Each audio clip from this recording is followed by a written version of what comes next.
હરે Krishna. Welcome. ખૂબ ખૂબ હૃદયપૂર્વકનું સ્વાગત છે તમારું બધાનું ઇસ્કોન મેંગલુરુ શ્રી શ્રી રાધા ગોવિંદ મંદિર કુલાઈ તરફથી ભક્તિ શાસ્ત્રીના સેશનમાં ખૂબ ખૂબ સ્વાગત છે. અધ્યાય ચોથો વિભાગ પહેલાની ચર્ચાઓ આજે આપણે સાથે મળીને કરીશું. મારો અવાજ ક્લિયર છે? હરે કૃષ્ણ. બધાને બરાબર સંભળાય છે? પ્રભુજી, હરે થેન્ક કૃષ્ણ યુ. પ્રભુજી. બરાબર છે. Yes yes welcome. હરે વિક્રમી કૃષ્ણ કૃષ્ણ પ્રભુ, અમરીશનાથ કૃષ્ણ પ્રભુ, હરે કૃષ્ણ. અનિતા માતાજી, અસિતા માતાજી, દર્શના માતાજી, ધ્રુતિ માતાજી, ડોક્ટર કિંજલ માતાજી, હિરણમયી કેશવી માતાજી. ડોક્ટર કિંજલ માતાજીનો વિડીયો ઓફ છે. જય કિશોરી માતાજીનો વિડીયો ઓફ છે. વેલકમ. એન્ડ જિજ્ઞેશ ગોસાઈ પ્રભુ, કૃપાલી લાડવા માતાજી, મીનાબેન રાવલ માતાજી, મોના માતાજી, નૈના માતાજી, નીતુ માતાજી, પૂનમ મંડલ માતાજી, રમેશ પ્રભુ, સુરક્ષા માતાજી અને વ્રજરાની વિનીતા માતાજી. સ્વાગત છે. Yes, thank you. શરૂઆત કરીશું આપણે મંગલાચરણથી. ગુરુ મહારાજના આશીર્વાદ લઈશું. સાથે વળીને ખૂબ ભાવપૂર્વક પ્રેમપૂર્વક મંગલાચરણની પ્રાર્થનાઓ કરીશું અને શરૂઆત કરીશું. શીલ પ્રભુપાદ કી જય. ઓમ અજ્ઞાનતિમિરાન્ધસ્ય જ્ઞાનાંજન શલાકયા ચક્ષુરુન્મિલિतं येन તસ્मै શ્રી ગુરુવે નમઃ. શ્રી ચૈતન્ય મનોભીષ્ટમ સ્થાપિतं येन ભૂતલે સ્વયં રૂપ કદા મહ્યં દદાતિ સ્વપદાન્તિકમ. વંદેહમ શ્રી ગુરો શ્રીયુતાપદકમલમ શ્રી ગુરુન વૈષ્ણવાંશ શ્રીરૂપમ સાગ્રજાતમ સાગણ રઘુનાથાન્વિતમ તમ સજીવમ સાધ્વૈતમ સાવધૂતમ પરિજન સહિતમ કૃષ્ણ ચૈતન્ય દેવમ શ્રી રાધા કૃષ્ણ પાદાન સહગણ લલિતા શ્રી વિશાખાન્વિતાંશ્ચ. હે કૃષ્ણા કરુણા સિંધુ દીનબંધુ જગતપતે ગોપેશ ગોપિકા કાંત રાધા કાંત નમસ્તુતે.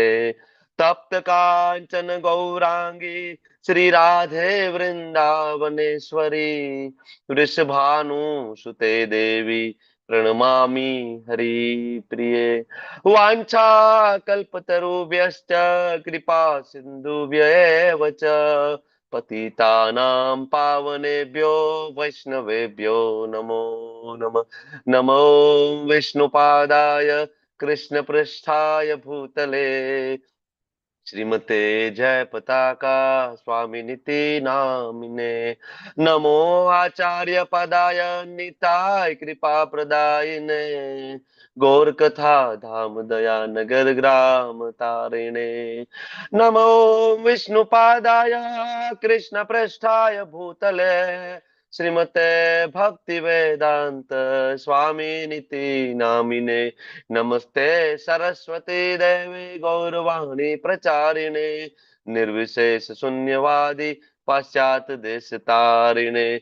जय श्री कृष्ण चैतन्य प्रभु नित्यानंद श्री अद्वैत गदाधर श्रीवासादि गौर भक्त वृंद. हरे कृष्णा कृष्ण कृष्ण हरे हरे हरे राम राम राम हरे हरे. हरे कृष्ण. હરે કૃષ્ણ પ્રભુજી. કૃષ્ણ હરે પ્રભુજી. કૃષ્ણ. વેલકમ. હરે કૃષ્ણ. હરે કૃષ્ણ ખૂબ ખૂબ પ્રભુજી. હૃદયપૂર્વકનું સ્વાગત છે તમારું બધાનું આ સેશનમાં. આઈ હોપ કે બધા કુશળ મંગળ હશો. ઘણા બધાની દીક્ષા થવા જઈ રહી છે. દીક્ષાની તૈયારી. હરે કૃષ્ણ પ્રભુજી. હરે કૃષ્ણ. જય શ્રી માતાજી. તમારી તબિયત સારી છે હવે? All well? હા, હવે થોડી સારી છે અમને. Yes yes, very good. Thank you. પ્રાર્થના કરીએ છીએ અમે બધા તમારા માટે જલ્દીથી તમે સાજા થઈ જાઓ, સ્વસ્થ થઈ જાઓ. ઓકે, તો ગયા વખતનું કોઈને કઈ યાદ છે? કેટલું ભણ્યા હતા અને શું ભણ્યા હતા? તો બોલો. કોણ બોલે છે? જિજ્ઞેશ ગોસાઈ પ્રભુનો હેન્ડરેસ છે, પણ એ તો દર વખતે બોલે છે. કોઈક નવા પાર્ટિસિપન્ટ પણ કયો કે હા મને યાદ છે, તો મને કઈક આમાં આનંદ થાય. પ્રજરાની વિનીતા માતાજીને યાદ છે. બીજા કોઈને યાદ નથી તો ફરીથી ગયો સેશન લઈ લેવો છે, એવું કરવું છે આ વખતે રિપીટ? બોલો. હા પાડે છે. આ ભક્તિ શાસ્ત્રીનો ક્લાસ છે. હરી બોલ. નેહલ માતાજી બોલો. હરે કૃષ્ણ. ગયા ક્લાસમાં અધ્યાય 3ના 25મા શ્લોકથી 3.41 સુધીના આપણે ચર્ચા કરી હતી. બરાબર છે. સ્ટાર્ટિંગમાં 3.25 મને નહોતું સંભળાયું, હું લેટ જોઈન હોઈશ તો ખબર નહીં. પછી 3.26માં કર્મ વિશે વાત કરી હતી કે કોઈ પણ કર્મ કરો સેન્ટરમાં કૃષ્ણને રાખવાના, અને એમાં તમે પેલું નાળિયેરનું ઉદાહરણ આપ્યું હતું કે બે રીતે નાળિયેર ફોડી શકાય છે, કે એક ઠોકીને, એક ડાયરેક્ટ ફેંકીને ફોડવાનું, અને બીજું એને થોડું થોડું ઠોકીને પોલું થાય ને પછી એ રીતે ફોડવાનું. 3.27માં એ કહ્યું હતું કે જયારે કોઈ કર્મ કરીએ અને અહંકાર આવે કે હું કરું છું, હું કરતાનો પરંતુ પ્રકૃતિના 3 ગુણો એમાં કામ કરતા હોય છે. Law of attraction, law of Krishna love, એ વિશે તમે વાત કરી હતી. 3.28માં પરમ સત્ય એટલે કૃષ્ણ, એના વિશે ચર્ચા કરી હતી. 3.29માં ભૌતિક પ્રકૃતિના ગુણોથી મોહગ્રસ્ત થયેલા જીવો વિશે આપણે ચર્ચા કરી હતી. પછી 3.30માં બધા કર્મો આપણે કૃષ્ણ માટે કરવાના છે, કોઈ પણ લાભની ઈચ્છા રાખ્યા વિના. આધ્યાત્મિક વિદ્યા શ્રીમદ ભાગવતના 1.1.2 ની ચર્ચા કરી હતી. ચેત સાજેની ભાવના કૃષ્ણમાં સ્થિર થાય છે. નિરાશી એટલે લાભની ઈચ્છા વગર, અને નિર્મમ સ્વામિત્વની ભાવનાથી રહિત. વિગતવાર એટલે આળસુ થયા વગર. એના વિશે ચર્ચા કરી હતી. ઓકે, તમે ત્યાં એક મિનિટ. આ શ્લોકનું કંઈક આગવું મહત્વ છે. શું મહત્વ છે? 3.30 નું આગવું મહત્વ શું છે? Open for all. હા, આખી ભગવદ ગીતામાં પેલો એવો શ્લોક છે કે જ્યાં ભગવાન ભક્તિ વિશે સમજાવી દે છે. આમ તો આ કર્મયોગના અધ્યાય હોવા છતાં પણ 3.30માં ભગવાન કહે છે મયી સર્વાણી કર્માણી, બધું મારા માટે. હવે આ સામાન્ય લોકો આ વસ્તુ સમજી શકતા નથી. તેના બેકગ્રાઉન્ડમાં બહુ જ અવાજ આવતો હોય, કલબલાટ થતો હોય તો એ બંધ કરી દો. ઓકે, તો હવે કૃપાલી લાડવા માતાજી તમે આગળ બોલો. 3.30 પછી 3.31 થી. હરે કૃષ્ણ પ્રભુજી. હરે આ 3.31માં કહે છે કે પેલા જે છે એ ચેતના, અધ્યાત્મ ચેતનાની વાત કરી હતી. તો આ ચેતના સાથે તે કર્મ કરે તો તેનું પરિણામ શું આવે? તો એનું શ્રદ્ધાપૂર્વક અને ઈર્ષા રહિત આ બે કાર્ય સાથે તે કર્મ કરે છે. પછી 3.32માં વિમૂઢની જે ડેફિનેશન છે એ સમજાવી હતી. અને આપણને જે હોપ હોય છે એ બહુ મહત્વપૂર્ણ હોય છે. એટલે પ્રેમની, ભક્તિની પરાકાષ્ઠા છે ભગવાન બધું માનવાની, અને કોઈ પણ વસ્તુની કામના ન કરવી, ને ગોલોકધામમાં જવાનું નહીં, એ કહેવામાં આવ્યું છે. પછી 3.33માં મોટામાં મોટો જ્ઞાની લોકો કેવો હોય છે એ કહેવામાં આવ્યું હતું. અને તેમાં તમે એક ગાડીનું ઉદાહરણ આપ્યું હતું કે એક્સિલેટર ને ક્લચ એક સાથે આપણે પેલું ક્લચ આપણે મારીએ, પેલું છોડીએ ધીરે ધીરે, તો એક્સિલેટર ને એવી રીતે ભક્તિમાં પણ એવી રીતે ધીરે ધીરે આવવાનું હોય છે, એક સાથે બધું છોડવાનું ન હોય.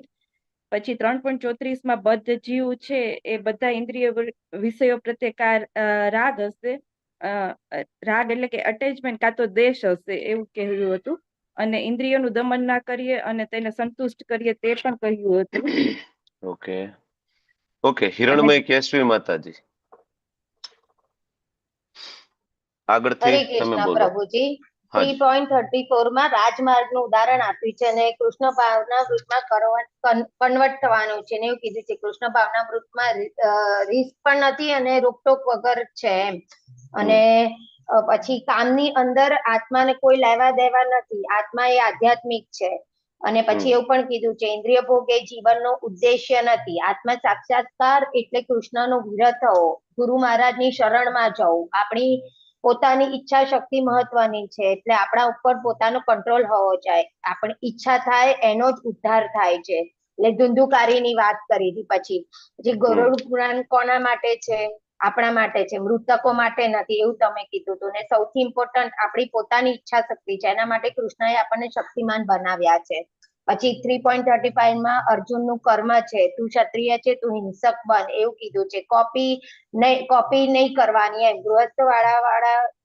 ગૃહસ્થાશ્રમ વાળા છે એને સન્યાસીની કોપી કરે છે, એ બધું નહીં કરવાનું. બધામાં દોસ્તો હોય છે જ. અને નરસિંહાદેવનું કીધું હતું. અને સદગુરુનો અર્થ કીધો તો આ શ્લોકમાં. સદગુરુ એટલે જે કૃષ્ણ પાસે લઈ જાય છે. અને આપણને ભવબંધન, આપણા બધાને એક જ બીમારી છે જે ભવરોગની બીમારી છે, અને આ ભવરોગ ગુરુ દૂર કરે છે. અને ભાગવતમમાં વ્રત છે, પ્રયોવ્રત એવું કીધું હતું. પછી 3.36-43 એ મહાનતમ શત્રુ, કામ ઉપર વિજય મેળવવો, એ બધા શ્લોકો છે.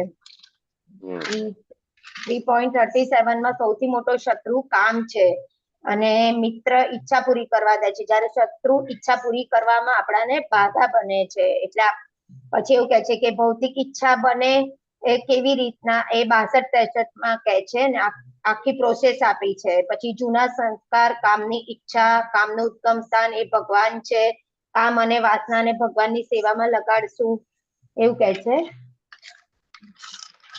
અને 3.38 માં ભગવાનના શુદ્ધ ભક્ત પાસેથી શુદ્ધ જ્ઞાન લેવાથી ચેતના શુદ્ધ થઈ જાય છે.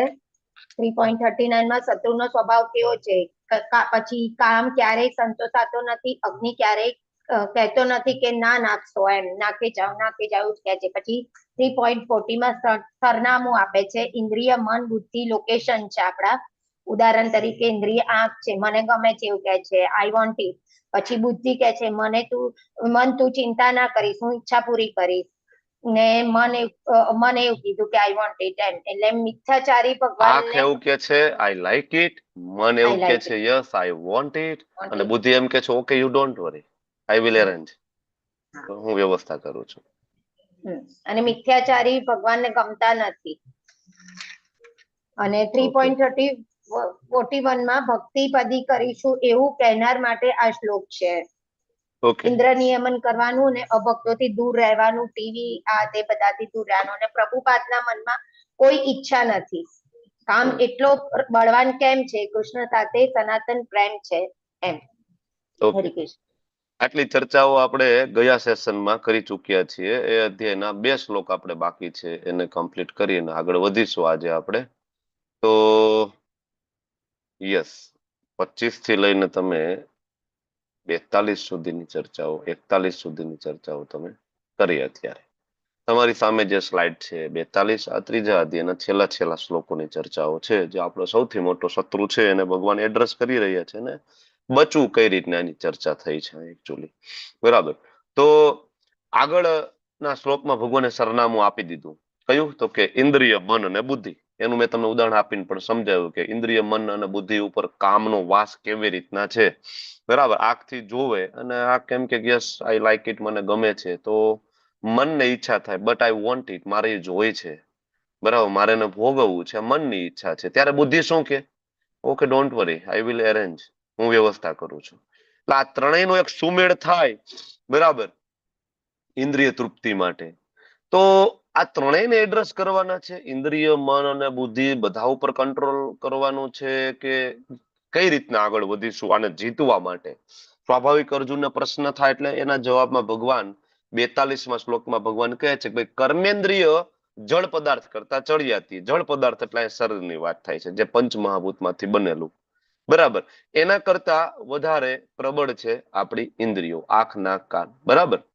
અને એનાથી તો કે એનાથી મનથી બુદ્ધિ અને બુદ્ધિથી આત્મા. આ રીતના ભગવાન આખો સિક્વન્સ બતાવે છે. હવે ઇન્દ્રિય અને મન, બરાબર, મન ઉપર બુદ્ધિ અને બુદ્ધિ ઉપર આત્મા.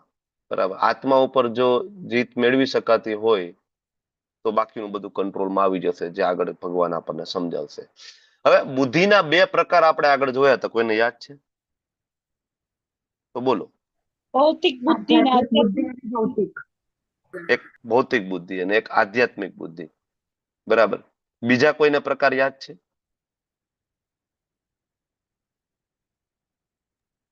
નથી? જૂની નોટ એકવાર ફંફોરીને જોજો કે મળે તો. હરે ઓકે, કૃષ્ણ પ્રભુજી, આત્મ પ્રવીણા બુદ્ધિ ને વિષય પ્રવીણા બુદ્ધિ. હા, અમારે કારણ કે તમે જે ભૌતિક બુદ્ધિ આધ્યાત્મિક બુદ્ધિની વાત કરી એ તો જૂનું છે, પણ ભક્તિ શાસ્ત્રીમાં તમને કૃપાલી માતાજી કીધા એ બે પ્રકાર પણ સમજાવ્યા છે. બરાબર, વિષય પ્રવરણા અને આત્મ પ્રવરણા બુદ્ધિના બે પ્રકાર. ઓકે, આમ બેની વ્યાખ્યા ઓલમોસ્ટ સેમ થાય છે, ટર્મિનોલોજી જુદી જુદી વપરાય છે. તો બુદ્ધિના બે પ્રકાર, બરાબર, અને જે બુદ્ધિ હોય એ મુજબ સંકલ્પ શક્તિ હોય, જેવી બુદ્ધિ એ મુજબની સંકલ્પ શક્તિ હોય છે આપણી. પણ આત્મા છે સૌથી ઉપર છે. જો આત્માને કૃષ્ણની સેવામાં લગાડી દઈએ ને તો બાકી બધા કંટ્રોલમાં આવી જાય. લાસ્ટ પેરેગ્રાફ એ તમે વાંચો તો ત્યાં પ્રભુપાદ સમજાવે છે કે મનુષ્ય બુદ્ધિ દ્વારા પોતાની સ્વરૂપાવસ્થાને જાણી લેવી જોઈએ. સ્વરૂપાવસ્થાને જાણવું એટલે શું? કોણ કહેશે? મનુષ્યોએ પોતાની સ્વરૂપાવસ્થાને જાણી લેવી એટલો એનો મતલબ શું? આપણે ભગવાનના નિત્ય દાસ છે એ જાણવું. હા, એટલે આપણી સ્વરૂપાવસ્થા શું છે?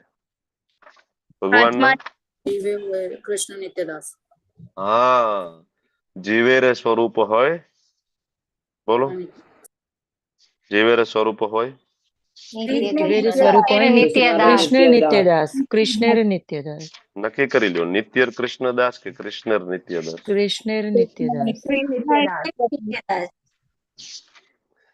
ઓકે, તો જીવે રે સ્વરૂપ હોય કૃષ્ણ નિત્ય દાસ. આ આપણી ઓરિજિનલ આઈડેન્ટિટી, સ્વરૂપ અવસ્થા, આત્મ સાક્ષાત્કાર થયો કહેવાય જો આ આપને ખ્યાલ આવી જાય તો. ઓકે, પછી તો મન આ સ્વરૂપ અવસ્થા જાણી લઈ અને મન હંમેશા કૃષ્ણમાં પરોવે રાખવું જો આનાથી બધી સમસ્યાઓનું સમાધાન થઈ જાય છે. આવું પ્રભુપાદ છે લાસ્ટ શ્લોકની અંદર, લાસ્ટ પેરેગ્રાફમાં સ્ટેટમેન્ટ આપ્યું. આગળ 43મો અને છેલ્લો શ્લોકમાં એમ કહે છે કે એ રીતે મહાબાહુ અર્જુન મનુષ્ય પોતાને ભૌતિક ઇન્દ્રિયો, મન તથા બુદ્ધિથી પર જાણીને, ત્રણેયથી પર છીએ, ફાઇનલ સમાધાન ભગવાન આપવા આપણને જઈ રહ્યા છે કે આ જીવ છે, આ જે આત્મા છે એ ત્રણેયથી પરે છે. મન, બુદ્ધિ અને ઇન્દ્રિય ત્રણેયથી પર છે. અને મનને વિવેકયુક્ત આધ્યાત્મિક બુદ્ધિ, આત્મ પ્રવરણા બુદ્ધિ ની ભગવાન અહીંયા વાત કરી રહ્યા છે. વિવેકયુક્ત આધ્યાત્મ બુદ્ધિથી સ્થિર કરવું જોઈએ અને તેના દ્વારા શું કરવું જોઈએ? ઇન્દ્રિયોને કંટ્રોલમાં લાવવી જોઈએ. બરાબર, એ કરવાથી આધ્યાત્મિક શક્તિ પ્રાપ્ત થાય અને એના વડે સદા અતૃપ્ત કે અસંતોષી કામને તમે જીતી શકો છો. આ એક જ રસ્તો છે કામને જીતવા માટેનો. બાકી આ જગતમાં કામને કોઈ જીતી શકતું નથી. બરાબર, ગમે એટલા રૂપિયા હોય, પૈસા હોય, ધન હોય, સંપત્તિ, યશ હોય, ખ્યાતિ, નામના, બધું હોય, પણ જો સંતોષ પ્રાપ્ત થતો નથી. હજી કંઈક વધારે જોઈએ છે, હજી કંઈક વધારે જોઈએ છે, હજી કંઈક વધારે જોઈએ છે. આ હંમેશા ચાલુ રહે છે. છેલ્લે ખૂબ રૂપિયા મળી જાય તો એમ થાય કે હું દાન કરી દઉં ને દાન કરીને મોટો દાનવીર તરીકે ખ્યાતિ મેળવી લઉં. આવું પણ જોવા મળે છે ને? ખૂબ રૂપિયા પૈસા હોય તો એમ થાય કે હવે હું પશુઓનું પાલન કરું, એકાદું ઝૂ બનાવવું. બરાબર, ત્યાં એનિમલ બધા સારી રીતના રહે, બરાબર, એનો પ્રચાર કરીશ જેથી મારી ખ્યાતિ થાય, મારી નામના થાય. કંઈક ને કંઈક સંતોષ થતો નથી. બરાબર, તો મનને વિવેકયુક્ત આધ્યાત્મિક બુદ્ધિ એટલે કે કૃષ્ણ ભાવના મૃતમાં સ્થિર કરીને આધ્યાત્મિક શક્તિ વડે સદા અતૃપ્ત કે સંતોષી કામરૂપી શત્રુને જીતી લેવો જોઈએ. તો આધ્યાત્મિક બુદ્ધિ કેવી રીતના બનાવી શકાય? આત્મ પ્રવરણા બુદ્ધિ કેવી રીતના બને? બોલો, આત્મ પ્રવરણા બુદ્ધિ કેવી રીતના બને? બોલો. ભગવાનની સેવા કરીને લગાવીએ તો બુદ્ધિ કૃષ્ણમાં લગાડીએ. મન કૃષ્ણમાં લગાડીને. પછી જય કિશોરી માતાજી તમે શું કહો છો? મેં એ જ કીધું, બુદ્ધિને આપણે કૃષ્ણ સેવામાં લગાવીએ તો. ઓકે, ચાલો, આમ તો બહુ હરે કૃષ્ણ. શ્રવણમ, પછી કીર્તન, જપ અને સાથે સેવા, એવી રીતે ધીરે ધીરે મન છે એ લાગે. બુદ્ધિમાં જઈએ તો આધ્યાત્મ બુદ્ધિ થઈ શકે છે. ઓકે, તો આ જે બુદ્ધિ એને આધ્યાત્મિક બુદ્ધિ બનાવી હોય તો એના માટે દિવ્ય જ્ઞાનની જરૂર પડે. મારે તો અહીંયા આ આન્સર જોતો હતો કારણ કે આના ઉપરથી આખો અધ્યાય આગળનું ચાલુ થવાનો છે. એકચ્યુઅલી કનેક્ટિંગ શ્લોક છે આગળના ચેપ્ટરનો. કે જ્યારે દિવ્ય જ્ઞાન પ્રાપ્ત થશે ભગવાન વિશેનું, માત્ર ત્યારે ને ત્યારે આધ્યાત્મિક બુદ્ધિ બની શકે. ત્યાં સુધી આધ્યાત્મિક બુદ્ધિ થાય નહીં. જ્યાં સુધી તમે કૃષ્ણને ઓળખતા નથી તો તમે જપ ક્યાંથી કરવાના છો? બરાબર, કૃષ્ણ પ્રત્યે પ્રેમ જ નથી તો કઈ રીતના થશે? તો સૌથી પહેલા ભગવાન વિશેનું દિવ્ય જ્ઞાન પ્રાપ્ત થાય તો આધ્યાત્મિક બુદ્ધિ બની શકે, અને એના માટે ભગવાન આખો ચોથો અધ્યાય આપણને આપે છે. આ આધ્યાત્મિક બુદ્ધિથી એક આધ્યાત્મિક શક્તિ, એક આધ્યાત્મિક આનંદ પ્રાપ્ત થાય, અને એ આધ્યાત્મિક આનંદ પ્રાપ્ત થવાથી કામરૂપી શત્રુને જીતી શકાય. આના અઢળક ઉદાહરણ છે ઇસ્કોનની અંદર તો જોવા મળે જ છે. અત્યારે આપણી સામે કેટલા બધા છે, અને આપણી આચાર્ય પરંપરાનું જળહળતું ઉદાહરણ છે આપણા સડ ગોસ્વામી આચાર્યો. સનાતન ગોસ્વામી, રૂપ ગોસ્વામી કોણ હતા? કોઈ સામાન્ય માણસો હતા કે જેની પાસે ચાલો કઈ કામ ધંધો છે નહીં, તો હવે વૃંદાવન જાય અને ભક્તિ કરવા માંડે? આવા કોઈ વ્યક્તિ હતા? ભક્તિનો ઠાકોર, બરાબર, કોઈ નવરા માણસો હતા આ લોકો? બરાબર, આપણે આચાર્ય પરંપરા, બરાબર, હાયર એજ્યુકેટેડ અને હાયર પોઝિશન ઉપર બિરાજમાન, બરાબર. એ સમયે પ્રધાન, નાણામંત્રી, મુખ્ય પ્રધાન જેવું પદ સંભાળનાર સનાતન ગોસ્વામી, રૂપ ગોસ્વામી, બરાબર, ભગવાનના શરણે આવે છે. બધું જ છોડીને સંપૂર્ણ કામરૂપી શત્રુને જીતી લે છે. કાંઈ ઈચ્છા નહીં, કોઈ જ વસ્તુ નહીં. ઓકે, તો આ થઈ શકે ક્યારે? આધ્યાત્મિક આનંદ પ્રાપ્ત થાય ત્યારે, કારણ કે એ સાચું સ્વરૂપ છે, ઓરિજિનલ આઈડેન્ટિટી, જીવેર સ્વરૂપ હોય કૃષ્ણ નિત્યદાસ. પ્રભુપાદ તાત્પર્યમાં કહે છે કે આખા અધ્યાયનો જે સાર છે, ત્રીજા અધ્યાયનું, મોટા ભાગે આ લોકો ત્રીજો અધ્યાય કર્મયોગ વાંચે ને એવું માને કે બસ કર્મ કરવું જોઈએ, કોઈનું દિલ ના દુભાવવું જોઈએ, ખોટું કરવું ના જોઈએ, નીતિમત્તાથી કામ કરવું જોઈએ, બસ આ જ ભગવદ્ ગીતામાં કીધું છે.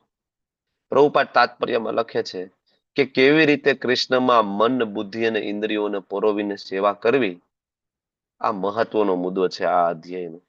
બરાબર, ક્યાંય એવું નથી લખ્યું કે નિર્વિશેષવાદની કે નિરાકારની સેવા વિશેની વાત નહીં, કૃષ્ણની સેવાની વાત છે, ડાયરેક્ટ સેવાની વાત છે. ઓકે, તો આ બધી ચર્ચાઓ થઈ અને હવે આપણે આ અધ્યાય ના પૂર્ણતાની આરે આપણે પહોંચી ગયા છીએ. છેલ્લે પ્રભુપાદના થોડા સ્ટેટમેન્ટ છે, કોઈ વાંચી શકે તો વાંચો. લોસ એન્જલસમાં શ્રી પ્રભુપાદજીનું જે લેક્ચર હતું એના પોઈન્ટ છે. યસ માતાજી. Hare Krishna Prabhuji. Hare Krishna, please. Therefore, this is the panic to engage everyone in Krishna consciousness. Chanting Hare Krishna, he comes above the highest principle of Brahmanism. This is the greatest gift to the humanity, that even he is in the fallen condition, the most degraded position, he can be raised to the highest position simply by chanting. This is the only remedy. Bhagavad Gita 3.18 to 30, Los Angeles, December 30, 1968. Hare Krishna. Hare Krishna. This is the only remedy. એકમાત્ર ઉપાય છે, બરાબર, એકમાત્ર ઉપાય છે. તમને એમ થાય કે અંગ્રેજીમાં, અહીંયા ગુજરાતીમાં હતું તો અંગ્રેજીમાં શું કામ વચાવ્યું? ગુજરાતી તો કર્યું જ છે બધાયનું, પણ અંગ્રેજી છે, ઇંગ્લિશ છે, પ્રભુપાદના પોતાના વર્ડ છે, એટલા માટે તમારી પાસે બોલાવ્યા છે. આ ગુજરાતી તો આપણે કર્યું છે, બરાબર, જે ઇંગ્લિશ ઓરિજિનલ જે લેક્ચર ઇંગ્લિશમાં છે. તો એકમાત્ર ઉપાય છે દરેકને કૃષ્ણ ભાવના અમૃતમાં જોડવા. હરે કૃષ્ણનો જપ કરો. બ્રાહ્મણવાદના સર્વોચ્ચ સિદ્ધાંતથી ઉપર આવે છે. માનવતાના સૌથી મોટી ભેટ છે કે તે પતન સ્થિતિમાં પણ હોય, સૌથી અધોગતિમાં પણ હોય, તો પણ તેને ફક્ત ભગવાનના નામ જપ દ્વારા ઉચ્ચ સ્થાને પહોંચાડી શકાય છે. આ એકમાત્ર ઉપાય છે. This is the only remedy. શીલ પ્રભુપાદ કી જય. તો અહીંયા આપણે લેસન નંબર 6 પૂરું કર્યું અને લેસન નંબર 7માં આપણે એન્ટર થઈ રહ્યા છીએ અત્યારે. તમને બધાને યાદ હશે કે આ મોડ્યુલ, આ યુનિટ માં આપણે અડધે પહોંચી ગયા છીએ. અડધો યુનિટ આપણો ફિનિશ થયો છે. 3 ચેપ્ટર બાકીના 3 ચેપ્ટર બાકી છે, એટલે યુનિટ પૂરો થશે ને તમારી એક્ઝામ આવશે, ક્લોઝ બુક એસેસમેન્ટ, બરાબર. અને શ્લોક તો તમે લોકો સાથે સાથે આપતા જાવ છો, એટલે શ્લોકની બહુ ચિંતા નથી, બરાબર. પણ ક્લોઝ બુક એસેસમેન્ટ આવશે, અને આ વખતે ક્લોઝ બુક એસેસમેન્ટ છે સેન્ટ્રલમાંથી ડાયરેક્ટ લેવામાં આવશે. પેપર સેટ પણ સેન્ટ્રલમાંથી થશે. એક્ઝામ ચેકિંગ સિસ્ટમ પણ નવી છે, અને એવું નથી કે તમને આપેલા પ્રશ્ન ક્લોઝ બુકમાં છે એમાંથી જ પ્રશ્ન આવી શકે. આ થોડુંક શોકિંગ છે, પણ ગમે ત્યાંથી પ્રશ્ન આવી શકે. 6 અધ્યાય તમારે બરાબર ડિટેલમાં વાંચવા પડશે. સિસ્ટમ ઘણી ડિફિકલ્ટ બનાવી છે. હમણાં લાસ્ટ મેં એટેન્ડ કરી હતી સેન્ટરમાં, મેં ઘણી બધી રિક્વેસ્ટ કરી. એ લોકોને તો સિસ્ટમ તો એવી બનાવી છે કે તમારે ફરજિયાત ટાઈપ જ કરવાનું, લેપટોપ ઉપર બેસીને. લખેલું કઈ ચાલશે નહીં. મેં કીધું ભાઈ અમારે ગુજરાતીમાં અડધા તો મોબાઈલ થી જોઈન થતા હોય, એ ટાઈપ કેવી રીતના કરશે? અડધાને ટાઈપિંગ આવડતું ના હોય, બરાબર. માન ક્લાસ એટેન્ડ કરતા હોય, તમે આ ટાઈપિંગ નું બધું રાખશો તો આ ભક્તિ શાસ્ત્રીમાં 2-5 જણા વધશે છેલ્લે. મેં તો ત્યાં રજૂઆત કરી હતી આ રીતના કે ભાઈ તમે લખી અને એનું પીડીએફ બનાવી અને એમાં કંઈક ફાઇલ એટેચ થાય આવી કંઈક સિસ્ટમ બનાવો. તો એ સિસ્ટમ તો બનાવી છે, પણ એમાં એવું છે કે એ દરેક ક્વેશ્ચનની પીડીએફ બનાવીને જોડવાની. જેટલા પ્રશ્ન પૂછાય એક પેજમાં પ્રશ્ન લખવાનો, ફોટો પાડવાનો, પીડીએફ બનાવવાની, જોડવાની. બીજો પ્રશ્ન, ફોટો પાડવાનો, પીડીએફ બનાવવાની, જોડવાની. એટલે હવે વાત તો થઈ છે કે એમાં પણ એક જ સીટ જોડવાથી કમ્પ્લીટ થઈ જાય. આ રીતના એક સિસ્ટમ છે એ લોકો બનાવી રહ્યા છે. થઈ જશે સરસ તમારી. પણ કહેવાનો મતલબ છે કે હવે ઉઠો, અડધું યુનિટ પૂરું થઈ ગયું છે. અને જો હજી સૂતા હોય અને જો હજી તમે નોટ બનાવવાની શરૂઆત ના કરી હોય, મેં તમને કીધું હતું તમારી 2 અલગ અલગ નોટ હોવી જોઈએ ભક્તિ શાસ્ત્રીની. એક નોટ તમારી ઓપન બુક ક્લોઝ બુક માટે, બરાબર, અને એક બુક છે તમારી ક્લાસ માટે. આ 2 બુક તમારી પેરેલલ ચાલતી હોવી જોઈએ. જ્યાં ક્લાસ ધારો કે 3 ચેપ્ટર આપણે પૂરા થઈ ગયા, તો 3 ચેપ્ટરના તમારા ક્લોઝ બુક અને ઓપન બુક ના પ્રશ્ન, એમાં આપેલી ઉપમાઓ, આ બધું તમારે તમારા ભક્તિ વૃક્ષાના ક્લાસમાં ચર્ચા થઈ ગઈ હોવી જોઈએ. કોણ કોણ ભક્તિ વૃક્ષા લીડર છે? કિંજલ માતાજી અને રૂપાલી માતાજી, કે બીજું કોઈ હજી છે? 2 છો ને? હરે કૃષ્ણ. હા પ્રભુજી. હરે કૃષ્ણ પ્રભુજી. હા તો આ ચર્ચા થાય છે ને તમારા ભક્તિ વૃક્ષામાં? હા પ્રભુજી, કરીએ છીએ. બધા સિરિયસલી પ્રિપેરેશન કરે છે, એની જવાબદારી તમારી છે. ભક્તિ વૃક્ષા લીડર માટે બહુ મોટી, ભક્તિ વૃક્ષા લીડર છે એની માટે બહુ મોટી જવાબદારી છે એના ઉપર, કે જે તે કેન્ડિડેટ પાર્ટિસિપેન્ટને અપગ્રેડ કરવા ની સાધનામાં અને એની જે થિયોરિકલ એક્ઝામ કઈ રીતના એ ઇઝીલી ક્લિયર કરે એના માટે એને હેલ્પ કરવી. આ ભક્તિ વૃક્ષા લીડર ઉપર એક દાયિત્વ બનેલું છે. મેં આની પહેલા તમને કહ્યું હતું કે એક આપણે ભક્તિ વૃક્ષા લીડરની મીટિંગ આપણે કરીશું, અને કરીશું શોર્ટ ટાઈમમાં, કારણ કે અત્યારે ઘણી બધી સેવા હોવાના કારણે થોડું શેડ્યુલ મારું ખૂબ ટાઈટ રહે છે. પણ જેવો સમય મળશે એટલે આપણે ભક્તિ વૃક્ષા લીડરની એક મીટિંગ કરીશું. ત્યારે હું તમારી પાસે તમારા રિપોર્ટ માંગીશ કે તમે તમારા ભક્તિ વૃક્ષામાં શું તમારું ચાલી રહ્યું છે, કેટલું ચાલ્યું છે, કેટલા પાર્ટિસિપન્ટ આવે છે, દરેક પાર્ટિસિપન્ટની સાધના કેવી છે, અને એ સાધનામાં તમારા દ્વારા કઈ અપગ્રેડ થયું છે, ઇમ્પ્રુવમેન્ટ, તમારું શું ફોલોઅપ છે, એની સાધના, એના જે કઈ નોટ બનાવવા પાછળનું કઈ તમારું, બરાબર. તો આ એક સરસ મજાનું તમે લોકો તૈયાર કરી શકો છો. આના માટે તમે બધા જેપીએસ એપ ડાઉનલોડ કરી લીધી છે મોબાઈલમાં? જેપીએસ એપ, જયા પતાકા સ્વામી, ગૂગલ પ્લે સ્ટોરમાં જઈને લખો, જેની પાસે ના હોય એ, ત્યાંથી એપ ડાઉનલોડ કરો, જયા પતાકા સ્વામી, બરાબર. એ એપમાં તમને બધું ઘણું બધું જાણવા મળશે.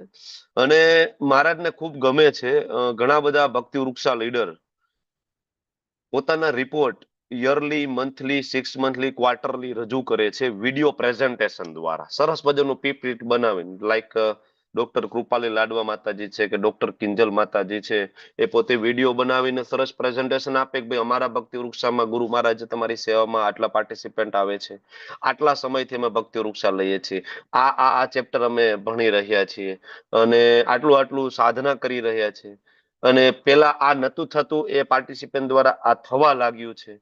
આ તમે રિપોર્ટને અપગ્રેડ કરી શકો, આપી શકો છો ગુરુ મહારાજ. ગુરુ મહારાજ જોવે છે, નથી ખૂબ પ્રસન્ન થાય છે. તો ખાસ તો તમે બંને બહુ સિન્સિયર ભક્તિ વૃક્ષા લીડર છો, તો તમે બંને જરૂરથી આના માટે પ્રયત્ન કરજો જ્યારે પણ સમય મળે, બરાબર.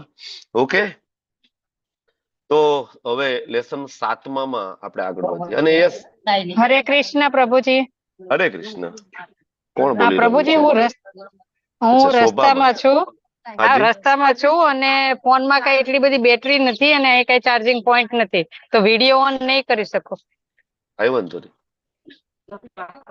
ઓકે, હરે ભલે. કૃષ્ણ. હરે કૃષ્ણ. બીજા કોના કોના વિડીયો ઓફ છે? ઓકે, એક અનિતા માતાજીનો વિડીયો ઓફ છે, બીજો, અને ઓકે, રેડી, સરસ. ચાલો, તો લેસન નંબર 7 માં આપણે એન્ટર થાય એની પહેલા એક આ ચર્ચા હતી. બીજું આપણે એક વચ્ચે ચર્ચા થઈ હતી કે ભાઈ પર્સનલ સાધના માટેનું એક કાર્ડ તૈયાર કરવું, પણ એ મુદ્દો પછી આપણે ચર્ચા કરી નહોતી. તમે લોકો પૂછતા હતા કે ભાઈ કઈ રીતના બનાવવું ને એમાં કયા કયા મુખ્ય મુદ્દા એડ કરવા જોઈએ, આવી આપણે કઈક વચ્ચે ચર્ચા થઈ હતી, બરાબર ને? તો તમારે લોકોએ લખવું હોય તો તમે લખી શકો છો કે શું શું આપણે ઘરે જે સાધના ચાર્ટ મેન્ટેન કરીએ એમાં શું શું મુખ્ય મુદ્દા. જો કે આ માસ્ટર સાધના ચાર્ટ જે હમણાં બનાવ્યો છે એમાં ઘણા બધા મુદ્દાઓ આપણે કવર કરીએ છીએ, પણ તમારો પોતાનો પણ એક કાર્ડ હોવું જોઈએ. તમે નોટબુકમાં અથવા તમારા લેપટોપમાં એક્સેલ શીટમાં તમે મેન્ટેન કરતા હોવા જોઈએ. જે માસ્ટર સાધના ચાર્ટમાં નથી એ મુદ્દા તમારે એમાં કવર કરવા જોઈએ. તો પહેલો મુદ્દો છે એની અંદર કેટલી માળા થઈ. આ તો બહુ કોમન છે. પેલા ડેટ આવશે અને ડે આવશે, બરાબર, ડેટ અને ડે. ત્રીજો મુદ્દો આવશે માળા. ચોથો મુદ્દો આવશે મંગલા આરતી કરી કે નહીં, બરાબર. પાંચમો મુદ્દો તુલસી આરતી. છઠ્ઠો મુદ્દો ગુરુ પૂજા, મંગલા આરતી, તુલસી આરતી અને ગુરુ પૂજા. અને સાતમો મુદ્દો છે નેમ ઓફ બુક, કઈ બુક તમે વાંચી. અને બુક વાંચવામાં માત્ર પ્રભુપાદના પુસ્તકો નું આપણે આગ્રહ રાખીએ છીએ અને એ જ આપણે રાખવો જોઈએ, એમાં કોઈ શંકા નથી. ઓકે, તો નેમ ઓફ બુક અને બુક રીડિંગ ટાઈમ, એના પછીનું જે કોલમ આવે છે બુક રીડિંગ ટાઈમ આવે છે. હવે એના પછીનો મુદ્દો જે છે જે માસ્ટર સાધના ચાર્ટમાં નથી, એ મુદ્દો ત્યાં એવો છે જે મેં મારું સાધના કાર્ડ બનાવ્યું છે, હું તમને એ કહી રહ્યો છું. ડિફરન્ટ હોઈ શકે અલગ અલગ ભક્તોના, કે કોઈ ક્લાસ લીધો હોય, લાઈક લેવલ 1 નો ક્લાસ લીધો, લેવલ 2, કોઈ પ્રવચન, કોઈ કીર્તન તમારા દ્વારા લીડ થયું હોય તો એની મિનિટ કેટલા મિનિટનો ક્લાસ લીધો છે તો એ મિનિટ. એના પછી વિચ ક્લાસ ટેકન, કયો ક્લાસ તમે લીધો, આગળ મિનિટ અને આમાં કયો ક્લાસ લીધો છે. ભક્તિ વૃક્ષાનો લેવલ 1, 2, 3, 4, 5. શ્લોકા એક્ઝામ, તમે શ્લોક લીડ કર્યા હોય તો પણ, ભક્તિ વૃક્ષા લીધું હોય તો એ તમે ત્યાં લખી શકો છો. આ થઈ ગયું તમે ક્લાસ લીધો. એના પછીનો મુદ્દો આવે ક્લાસ એટેન્ડેડ, તમે કયો ક્લાસ એટેન્ડ કર્યો છે આજે. લેવલ 1 નો એટેન્ડ કર્યો, ભક્તિ શાસ્ત્રી એટેન્ડ કર્યું, ભાગવતમ આજે એટેન્ડ કર્યું, બરાબર. તો એ ક્લાસ એટેન્ડેડ એનું નામ અને એની મિનિટ, બરાબર. અને એના સિવાય ઓનલાઈન વિડીયો કોઈ જોયા છે, કોઈ ગુરુ મહારાજના વિડીયો જોયા છે, લેક્ચર જોયા છે 30 મિનિટ કે અડધી કલાક, તો એ કોના વિડીયો અને કેટલા મિનિટના વિડીયો, રેડી. અને એના પછી આવે એક્સ્ટ્રા સેવા. છેલ્લો જે મુદ્દો છે એક્સ્ટ્રા સેવા. એક્સ્ટ્રા સેવાની અંદર ઘણું બધું, લાઈક અત્યારે આપણે ધન્વંતરી મંત્ર નું ચેન્ટિંગ કરીએ છીએ, આપણે એક માળા કરીએ છીએ. પછી એક ઉગ્રમ વિરમ, બરાબર, જે નરસિંહદેવનું પ્રણામ મંત્ર છે ભગવાન નરસિંહદેવનું, એની એક માળા કરીએ છીએ. પછી તુલસી મહારાણીની એક્સ્ટ્રા પરિક્રમા આપણે કરતા હોઈએ છીએ. એના સિવાય વૈષ્ણવ સેવા આપણે કરતા હોઈએ. વૈષ્ણવ ભોજ આપણે ઘરે રાખ્યું હોય તો બધા વૈષ્ણવોની સેવા કરતા હોય. આ તમે નોટ ડાઉન કરી શકો છો. ફેસ્ટિવલમાં ઉત્સવ, જે આવતીકાલે મહા ઉત્સવ છે ગોળિયા વૈષ્ણવ માટે, મહા ઉત્સવ કહેવાય, બરાબર. જનરલી આપણે ગુજરાતીઓને તો બહુ ખ્યાલ નથી હોતો, બાકી જન્માષ્ટમી કરતા પણ મોટો ઉત્સવ છે આવતીકાલે, ગૌર પૂર્ણિમા. ભગવાન ગૌરાંગ મહાપ્રભુનું પ્રાગટ્ય માયાપુર નવદીપ ધામની અંદર થયું. કેટલા દિવસથી માયાપુર નવદીપ ધામની અંદર ઉત્સવ ચાલી રહ્યા છે. ક્યારેક માયાપુર ટીવી લાઈવ કરીને સમય મળે તો જોજો, બરાબર.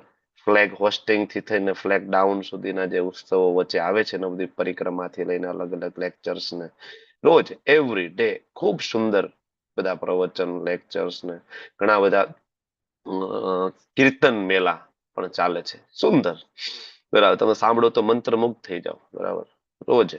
તો એવો ઉત્સવ આવતીકાલે આવી રહ્યો છે. આવા કોઈ જગ્યાએ તમે ભાગ લીધો હોય તો પણ તમે એ ત્યાં લખી શકો છો. આટલા મુદ્દા આપણે આપણા સાધના કાર્ડમાં કવર કરી શકીએ છીએ, જે હું પોતે કરું છું. પછી તમારે આમાં કઈ એડ કરવું હોય તો એડ કરી શકાય, અને ડિલીટ કરવું હોય તો ડિલીટ કરી શકાય, અને ના કરવું હોય તો ના કરી શકાય. તો આપણો માસ્ટર સાધના ચાર્ટ છે, સમયસર ભરી દો તો એક સેવા બરાબર જ છે. ઘણા માસ્ટર સાધના ચાર્ટ ભરે રાત્રે 2 વાગે, આજ 2 પાર્ટિસિપેન્ટ ના સાધના ચાર્ટ છે રાત્રે 1:30 વાગે ને 2 વાગે. તો આપણે પૂછવું પડે કે 2 વાગે 2:30 વાગ્યાનો સાધના ચાર્ટ છે આજનો ગણવાનો છે કે ગઈકાલનો, પછી એને આપણે મેસેજ કરવાનો, પછી એમ કે ગઈકાલનો છે, પછી આપણે ડેટ એડિટ કરીને એને આપણે જૂની ડેટમાં મૂકી દેવાનું. આ બધું આપણે કરવું પડે. બરાબર. તો ખાલી 12 વાગ્યા પહેલા સાધના ચાર્ટ ભરી દો, આ બહુ મોટી સેવા છે. બરાબર.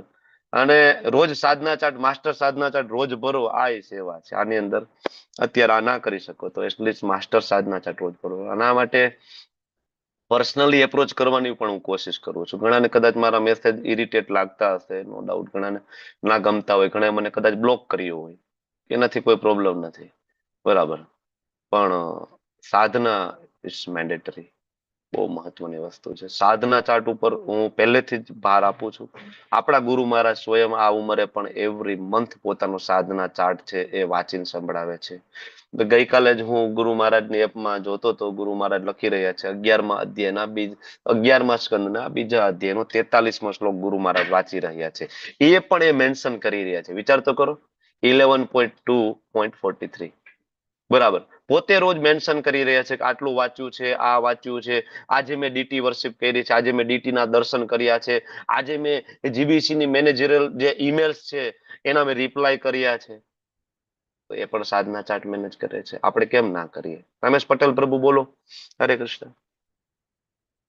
હરે કૃષ્ણ પ્રભુ, મેં ચાલુ કર્યું છે ગુજરાતીમાં જે પહેલો આવે છે ને ગુરુ મહારાજ નો, એ વાંચન ચાલુ કર્યું છે. ડે ટુ ડે આવે છે પ્રોગ્રામો. રોજ તમને વાંચવાનું. શું જો શું જોઈને તપાસ કરી. હા, એ આ જેપીએસ એપમાં પ્રભુ ઉપર તમારી પાસે લેંગ્વેજ ઓપ્શન પણ છે.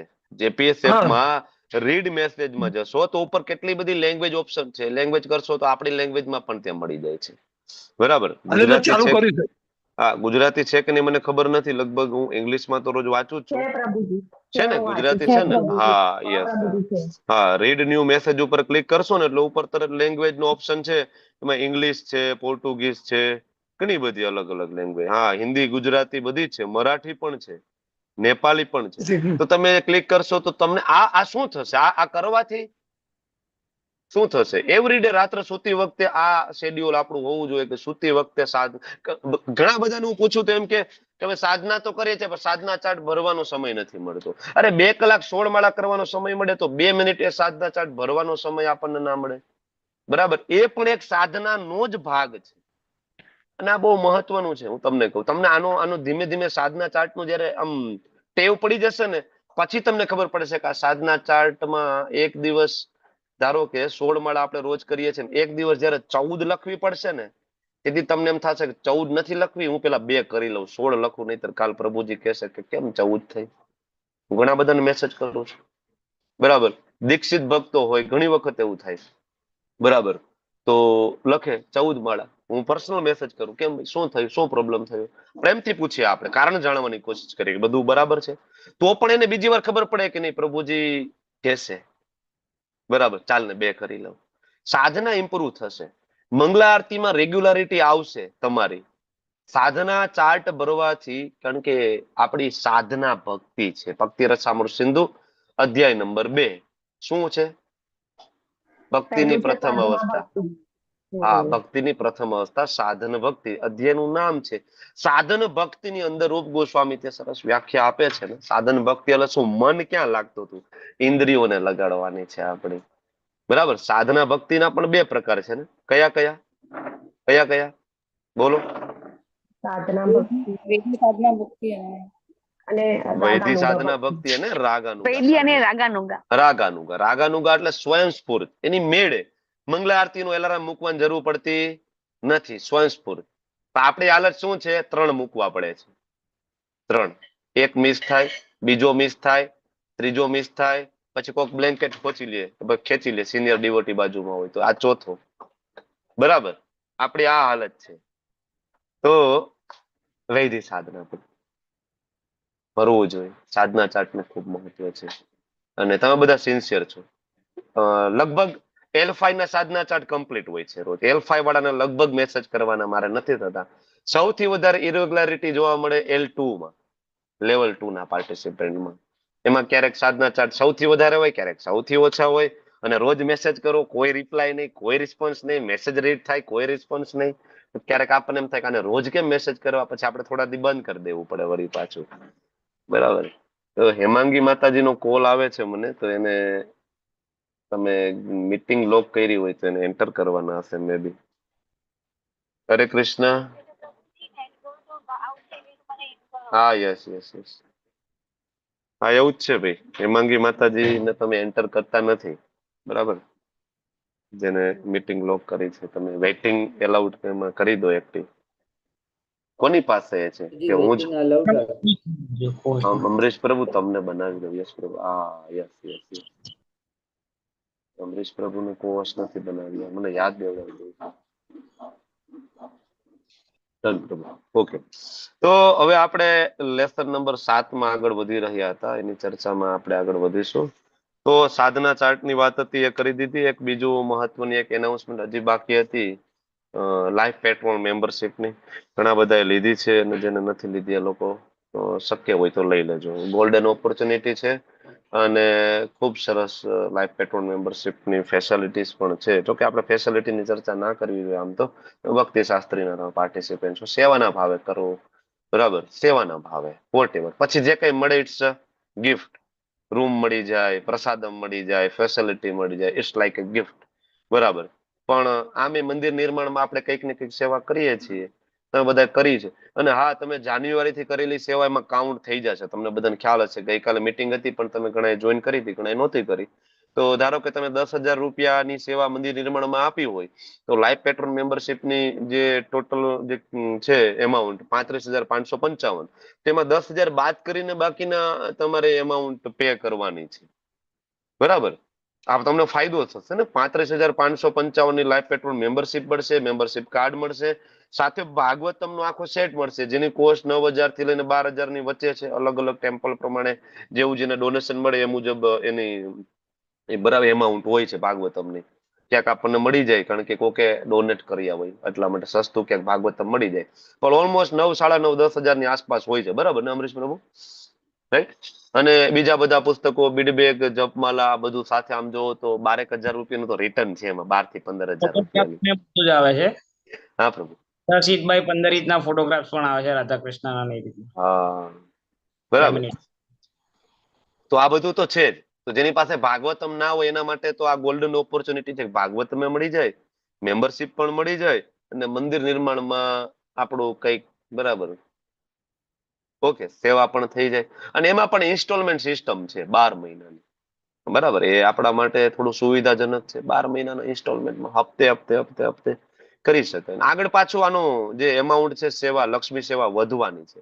55,555 થશે, બરાબર. તો ઓલમોસ્ટ 20,000 રૂપિયા એમાં વધી જશે. તો આપણા માટે અત્યારે ચાન્સ છે, જેમાં આપણને કોઈ પણ ટેમ્પલમાં 3 દિવસ રોકાવાની ફેસિલિટી મળશે, બરાબર. અને વર્ષમાં મલ્ટિપલ ટાઈમ, એક ટેમ્પલમાં નહીં પણ અલગ અલગ ટેમ્પલમાં જઈને તમે મલ્ટિપલ ટાઈમ તમે કાર્ડ દ્વારા રોકાઈ શકો. ત્યાં તમને જે નોર્મલ પ્રસાદમની વ્યવસ્થા તમને પ્રાપ્ત થશે, ગોવિંદા સિવાય, બરાબર. અને મેન્ટેનન્સ ચાર્જ તમારી પાસે લેવામાં આવશે, પણ ઓરિજિનલ જે રેટ કરતા એ રેટ તમારો નીચો હશે. પણ ધારો કે ઓરિજિનલ રેટ જ ઘણી વખત 1,200 રૂપિયા, 1,000 રૂપિયા હોય, તો પછી મેન્ટેનન્સ અને રેટ વચ્ચે બહુ ઓછો ડિફરન્સ રહેતો હોય છે. આ પણ હું તમને કહું, બરાબર. પણ ઘણા અમુક રૂમ છે, જુહુના રૂમ ને એ બધા બહુ કોસ્ટલી છે, ત્યાં તમને ડિફરન્સ જોવા મળે. વૃંદાવનમાં ડિફરન્સ જોવા મળે, પણ દ્વારકામાં જાવ તો તમને ડિફરન્સ એટલો ઓછો જોવા મળે, કારણ કે ઓલરેડી રૂમની કોસ્ટ જ એટલી હોય છે, એટલા માટે. તો તમે લોકો આ ટ્રાય કરજો કે યસ. જય શ્રી માતાજી. બોલો ને. હરે જય શ્રી કૃષ્ણ માતાજી. પ્રભુજી. હાજી, બોલો બોલો. હા હા, એટલે એ જ પૂછવું હતું કે અત્યાર સુધી જે આપણે કર્યા છે પૈસા, અને હા, હમણાં પણ આપણે કર્યા છે, તો એ બધા કાઉન્ટ કરીને પછી આપણે મેમ્બરશિપના પૈસા ભરવાના રહેશે ને? જાન્યુઆરી સુધીનું. અને સુદામા સેવા એમાં કાઉન્ટ નથી થતી ને, કારણ કે એ આખી ઓકે, એક અલગ વસ્તુ છે. તમે કઈ લમસમ એમાઉન્ટ મંદિર નિર્માણ અર્થે આપેલી જે સેવા છે, એ તો આપી છે, 5,000, એ તો આપણે આપી. હા, હા, 5,000, એટલે 10,000 કઈ સેવા તમે કરી હોય ને, વોટેવર, પછી 1,000 હા, રૂપિયા હોય કે વોટેવર, એ સેવા આમાં ડિડક્ટ ઓકે થશે. જાન્યુઆરી, 1 જાન્યુઆરી થી લઈને અત્યાર સુધીની સેવા હશે ઓકે એ, ઓકે. બરાબર. હા હા, હા યસ. હેમાંગી માતાજી, બોલો ને. હરે કૃષ્ણ પ્રભુજી, મારો હા ક્વેશ્ચન આને લઈને એવો છે કે હા ફેમિલી જોડે ના આવતું હોય, હા. સપોઝ કે હું મારી ફ્રેન્ડ્સ તમારા બે વચ્ચે અમે કાર્ડ લઈ શકીએ, કાં તો પછી એકના નામે કાર્ડ લઈએ તો બે જણ સાથે સ્ટે કરી શકાય? કાર્ડ એકના નામે જ આવે છે. અને ફ્રેન્ડ્સ છે એ એલાવ કરે કે નહીં એ દરેક ટેમ્પલ ની પોલિસી જુદી જુદી છે. બરાબર. એલોટ કરશે તો એક રૂમ ની અંદર 2 જણાને તો રહેવા દેશે. હા, 2 ને તો રહેવા જ દેશે, પણ તમે હાજર હશો તો કોઈ પ્રશ્ન જ નથી. તમે રેકમેન્ડેડ લેટર આપશો તો પણ રહેવા દેશે. હા, એટલે કઈ ઈ પ્રશ્ન નથી, રોકાવા દેશે. ફ્રેન્ડ એલાવ કરે છે, તમે સાથે હોય તો કઈ પ્રશ્ન નથી એમાં. બરાબર ને પ્રભુ? હા હા, એટલે મેં એવું સાંભળ્યું હતું કે ખાલી ફેમિલી ના જોડે અલાઉડ છે. ફેમિલી ને ખરું, ફ્રેન્ડ ને પણ ઘણી જગ્યાએ એ પણ સાંભળ્યું છે કે તમે લેટર લખીને કાર્ડ પણ જોડે મોકલો તો એ એલાવ કરે છે એ લોકો. તમે જાતે કાર્ડ હોલ્ડર ના હોય ને અને તમે કાર્ડ મોકલ્યું હોય ને, ખાલી તમારા ફ્રેન્ડ ગયા હોય ને તો પણ એલાવ કરેલા દાખલા છે. પણ હું તમને કહેતો નથી કે બધી જગ્યાએ આ કરશે, કારણ કે બધા ટેમ્પલની પોલિસી જુદી જુદી. પણ 100% શું કવર કરશે તો કે તમારું ઇમિજિએટ ફેમિલી, તમારા બાળકો અને તમારા માતા પિતા, આ 100% કવર છે. બરાબર. આના સિવાયનું તો કે ડિપેન્ડ ઓન ફેસ્ટિવલ છે, રૂમ્સ ની અવેલેબિલિટી કેટલી છે, કઈ જગ્યા છે. વૃંદાવન માયાપુર હોય તો તમને ખબર છે કે બહુ ટ્રાફિક હોય, તો પછી ત્યાં નિયમને થોડાક વધારે સ્ટ્રિક્ટ કરવામાં આવે. અમુક જગ્યાએ થોડુંક ઓપન હોય, જગ્યા હોય, રૂમ ખાલી હોય તો નિયમ થોડા લિબરલ કરીને તમને સ્પેસ આપી દે. આ ટેમ્પલ ટુ ટેમ્પલ પોલિસી થોડી વેરિયસ હોય છે. ઇઝ ઇટ ક્લિયર માતાજી? અને આ પણ આપણું તમે કાર્ડ સાથે હોય તો શું તમારા ફ્રેન્ડ એલાવ થઈ જાય છે. એક રૂમ તમને મળે છે એક કાર્ડ ઉપર. ઓકે. અને આ કાર્ડ આપણા ઇન્ડિયા પૂરતું જ ચાલશે ને? નહીં, ઓલ ઓવર વર્લ્ડ. અચ્છા, હું કાલ નહોતી જોડે મીટિંગમાં એટલે મને ખબર નથી. હા, એટલા માટે જ અમારે મુદ્દો અહીંયા ચર્ચા મને લાગ્યું કે યોગ્ય મુદ્દો છે, કારણ કે મંદિર નિર્માણ સેવા બહુ મોટી સેવા છે ને જરૂરી છે. જેટલું ભક્તિ શાસ્ત્રી જરૂરી છે એટલું જ મંદિર નિર્માણ સેવા જરૂરી છે. તો તમે લોકો પ્રયત્ન કરો. ક્યાં સુધી છે? હા, ગોર પૂર્ણિમા આવતીકાલે લાસ્ટ ડે છે. પછી એની એમાઉન્ટ છે એ રાઇઝ થવાના ચાન્સીસ પૂરેપૂરા છે. એક્ઝેક્ટ ક્યારે રાઇઝ થાય આપણને ખબર નથી, પણ સેન્ટ્રલ માંથી આપણને ગાઈડલાઈન એવી છે ગોર પૂર્ણિમા સુધીમાં આપણે આ સેવા કરી દઈએ. બરાબર. તો આજે અથવા કાલે સાંજ સુધીમાં સેવા કમ્પ્લીટ કરી નાખો તમે. બરાબર. ફોર્મ ભરવાનું છે, એક નાનું એવું ઈઝી ફોર્મ છે, અને બાકી ઓનલાઈન પેમેન્ટ કરવાનું છે. 2 લિંક જુદી જુદી છે. હપ્તે ભરવાની લિંક જુદી જુદી છે અને એક સિંગલ પેમેન્ટ 35,555 એની લિંક જુદી જુદી છે. તમે અમરીશ પ્રભુને ડાયરેક્ટ કોન્ટેક્ટ કરજો. એ આપણા ડોનેશન કોઓર્ડિનેટર છે ગુજરાતીના. તમને એ ગાઈડ કરશે કાંઈ પણ તમને એમાં ઘટતું હશે તો. પ્રજરાની વિનીતા માતાજી, હરે કૃષ્ણ. હરે કૃષ્ણ પ્રભુજી. પ્રભુજી, આપણે ફોર્મ ભરેલું હોય અને પછી એ લિંક ઉપર ક્લિક કર્યું તો એમાંય બધું પાન કાર્ડ ને બધું ભરવાનું, તો ડબલ વખત ભરવું પડશે બધું? હા, ત્યાં તો ભરવાનું જ છે. ઓનલાઈન લિંકમાં બધી ડિટેલ આપવાની છે, અને પછી એક ફોર્મ ની ઝેરોક્સ કાઢી અને એમાં હાર્ડ કોપીમાં લખી, ફોટો પાડી, એનું પીડીએફ બનાવીને એ જે તે કોર્ડિનેટરને પણ મોકલવાનું છે. 2 રીતના કરવાનું છે. એટલે મેં ફોર્મ તો આલા ધૃતિ માતાજીની ડોટરનું લેવાનું છે ને, મેં ફોર્મ તો ભર્યું, પણ હમણાં ટ્રાય કર્યું લિંક ઓપન કરવાનું, તો એમાંય બધું ડિટેલ ભરવાની માંગી. એટલે મેં કીધું હવે ક્લાસ પતે ને પછી ભરીએ. હા, અને બીજું એ કે આમાં હપ્તાની એમાઉન્ટ પણ ફિક્સ નથી. તમને કોઈને એમ થાય કે ના ના આમાં ફિક્સ જ છે કે ભાઈ 35,000 ના 10 ભાગ કરો તો 3500 રૂપિયા દર મહિને ભરવા જ, એવું પણ નથી. તમે અત્યારે કોઈ પણ એક એમાઉન્ટ થી બુક કરી શકો છો. લાઈક 1,000, 2,000, 2,100 રૂપિયા આપીને આ એમાઉન્ટ તમે બુક કરી દીધી. પછી તમારી પાસે આવતા મહિને 5,000 રૂપિયા છે, 5,000 રૂપિયા જમા કરી દીધા. પછીના મહિને તમારી પાસે વ્યવસ્થા 1,000 રૂપિયાની છે, 1,000 જમા કરી દીધા. પછીના મહિને તમારી પાસે 10,000 ની વ્યવસ્થા છે, 10,000 જમા કરી દીધા. આ રીતના પણ તમે કરી શકો છો. બરાબર છે. તો આ એક વધારાની ફેસિલિટી છે, કારણ કે બધાની પરિસ્થિતિ સેમ હોતી નથી. પ્રભુજી, કેટલા મહિનામાં પૂરા કરવાના? 12 મહિના મેક્સિમમ, 1 વર્ષ, માર્ચ ટુ માર્ચ. ઓકે. અને એકવાર આ 12 મહિનાના હપ્તા પૂરા થઈએ તમને કાર્ડ મળશે. બધી ફેસિલિટી પછી આગળ પ્રોવાઈડ કરવામાં આવશે. ભાગવતમ પછી મળશે, કાર્ડ પછી મળશે, અને એ હપ્તા પૂરા થયા એમાઉન્ટ તમારી પે થયા પછી પણ 2-3 મહિનાથી લઈને 6 મહિનાનો સમય લાગી શકે છે, કારણ કે કાર્ડ બને છે જુહુ ટેમ્પલમાં. બધી ડિટેલ જુહુ ટેમ્પલમાં જાય, તમારું કાર્ડ બને, ડિટેલ બધી વેરીફાઈ થાય, તો એમાં ઘણીવાર સમય લાગે. બરાબર. પણ આવી જશે એની ચિંતા નહીં કરતા. ઘણા બધા ઉપયોગ કરે છે. વિપિન વિલાસ પ્રભુ ગઈકાલે મિટિંગમાં હતા, એ કહેતા હતા કે હું તો રેગ્યુલર ઉપયોગ કરું છું. અને સૌથી ઇમ્પોર્ટન્ટ છે આપણને ભક્તોનો સંગ મળે. તમે ક્યાંય પણ જાઓ અને ટેમ્પલ હોય તો આપણે ઉપાધિ નહીં, કોઈ કર્મેને ત્યાં રોકાવું, ભક્તોના હાથનું જમવું, બરાબર, અને એના કરતા મંદિરમાં ફેસિલિટી મળી જાય, મંગલા થઈ જાય, સાધના થઈ જાય, પ્રસાદ મળી જાય, અને ડીટી દર્શન થઈ જાય આપણા. બરાબર. પછી આખો દિવસ આપણે જે કઈ કામ કરવું એ કરી શકીએ. લાઈક મુંબઈ ગયા છીએ તો મુંબઈમાં જુહોમાં રોકાઈ જાઓ, આખો દિવસ જે કઈ ફરવું હોય તે ફરો, રાત્રે મંદિરે જતા રહ્યો સમયસર, અને મંદિરના નિયમોનું પાલન કરો, જે કઈ છે રૂલ્સ. ઓબ્વિયસલી આપણે તો ભક્તિ શાસ્ત્રીના સ્ટુડન્ટ છીએ તો આપણે હોય, પણ સાથે લઈ જાવ એને ખાસ આ કહેવાનું. નિયમ બધા માટે સરખા છે, 4 નિયમ બધા માટે. બરાબર, ડન. આગળ વધવું હવે આજના સેશનમાં.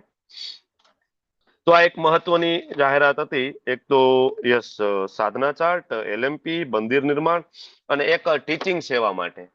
તમે લોકો ભક્તિ શાસ્ત્રીના સ્ટુડન્ટ છો તો હું આશા રાખું છું કે તમે ધીમે ધીમે ટીચિંગની સેવા માટે આગળ આવો.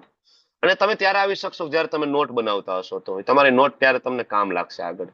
ઘણા બધા આમાં પોટેન્શિયલ ભક્તિ શાસ્ત્રી સ્ટુડન્ટ છે કે જે આગળ આ સેવા આપી શકવા જોઈએ, અને મારી ઈચ્છા છે ઘણા બધા છે જે લેવલ 1 ની સેવા તમારે ઉપાડી લેવી જોઈએ હવે તમારા લોકોએ. બરાબર, જય કિશોરી માતાજી, સુરક્ષા માતાજી, વિમલા માતાજી, પ્રજરાની માતાજી, ડોક્ટર કિંજલ માતાજી, ધ્રુતિ માતા, આમ તો બધા, આમાં કોઈ બાકી નથી. રમેશ પટેલ પ્રભુ, અમરીશ પ્રભુ, પૂનમ માતાજી, બધા પોટેન્શિયલ, કારણ કે તમે બધા સિન્સિયર ભક્તિ શાસ્ત્રી છો. બરાબર, શ્લોકની એક્ઝામ ટાઈમ ટુ ટાઈમ સરસ આપો છો, કોઈના પેન્ડિંગ મોસ્ટ ઓફ નથી. તો તમે બધા કંઈક ને કંઈક ચાલુ કરો અને મને તમારું કન્ફર્મેશન આપો. યસ પ્રભુજી, આ મહિનાથી લેવલ 1 હું ચાલુ કરવા માંગુ છું. બરાબર પ્રભુજી, હું ભક્તિ વૃક્ષા લીડ કરવા માંગુ છું. બરાબર, તમે મને કંઈક મેસેજ મોકલો કે ટીચિંગ સેવામાં તમે આવશો, ભક્તિમાં તમારું બૂસ્ટ થશે. અને જ્યાં સુધી તમે ટીચિંગમાં રહેશો ને ત્યાં સુધી તમારું ભક્તિમાંથી પતન નહીં. આ મારી ગેરંટી છે. પ્રચારમાં રહેશો, ટીચિંગમાં રહેશો ને, તમારું ભક્તિમાં માયાદેવી તમને સ્પર્શ કરશે, પણ એની જે માત્રા, એનું જે પ્રમાણ છે એ ઓછું હશે બીજા કરતા. બરાબર, અને તમે ફાઇટ કરી શકશો માયાદેવીની સામે. ટીચિંગ સેવા બહુ જરૂરી. પ્રચાર હી સાર હૈ.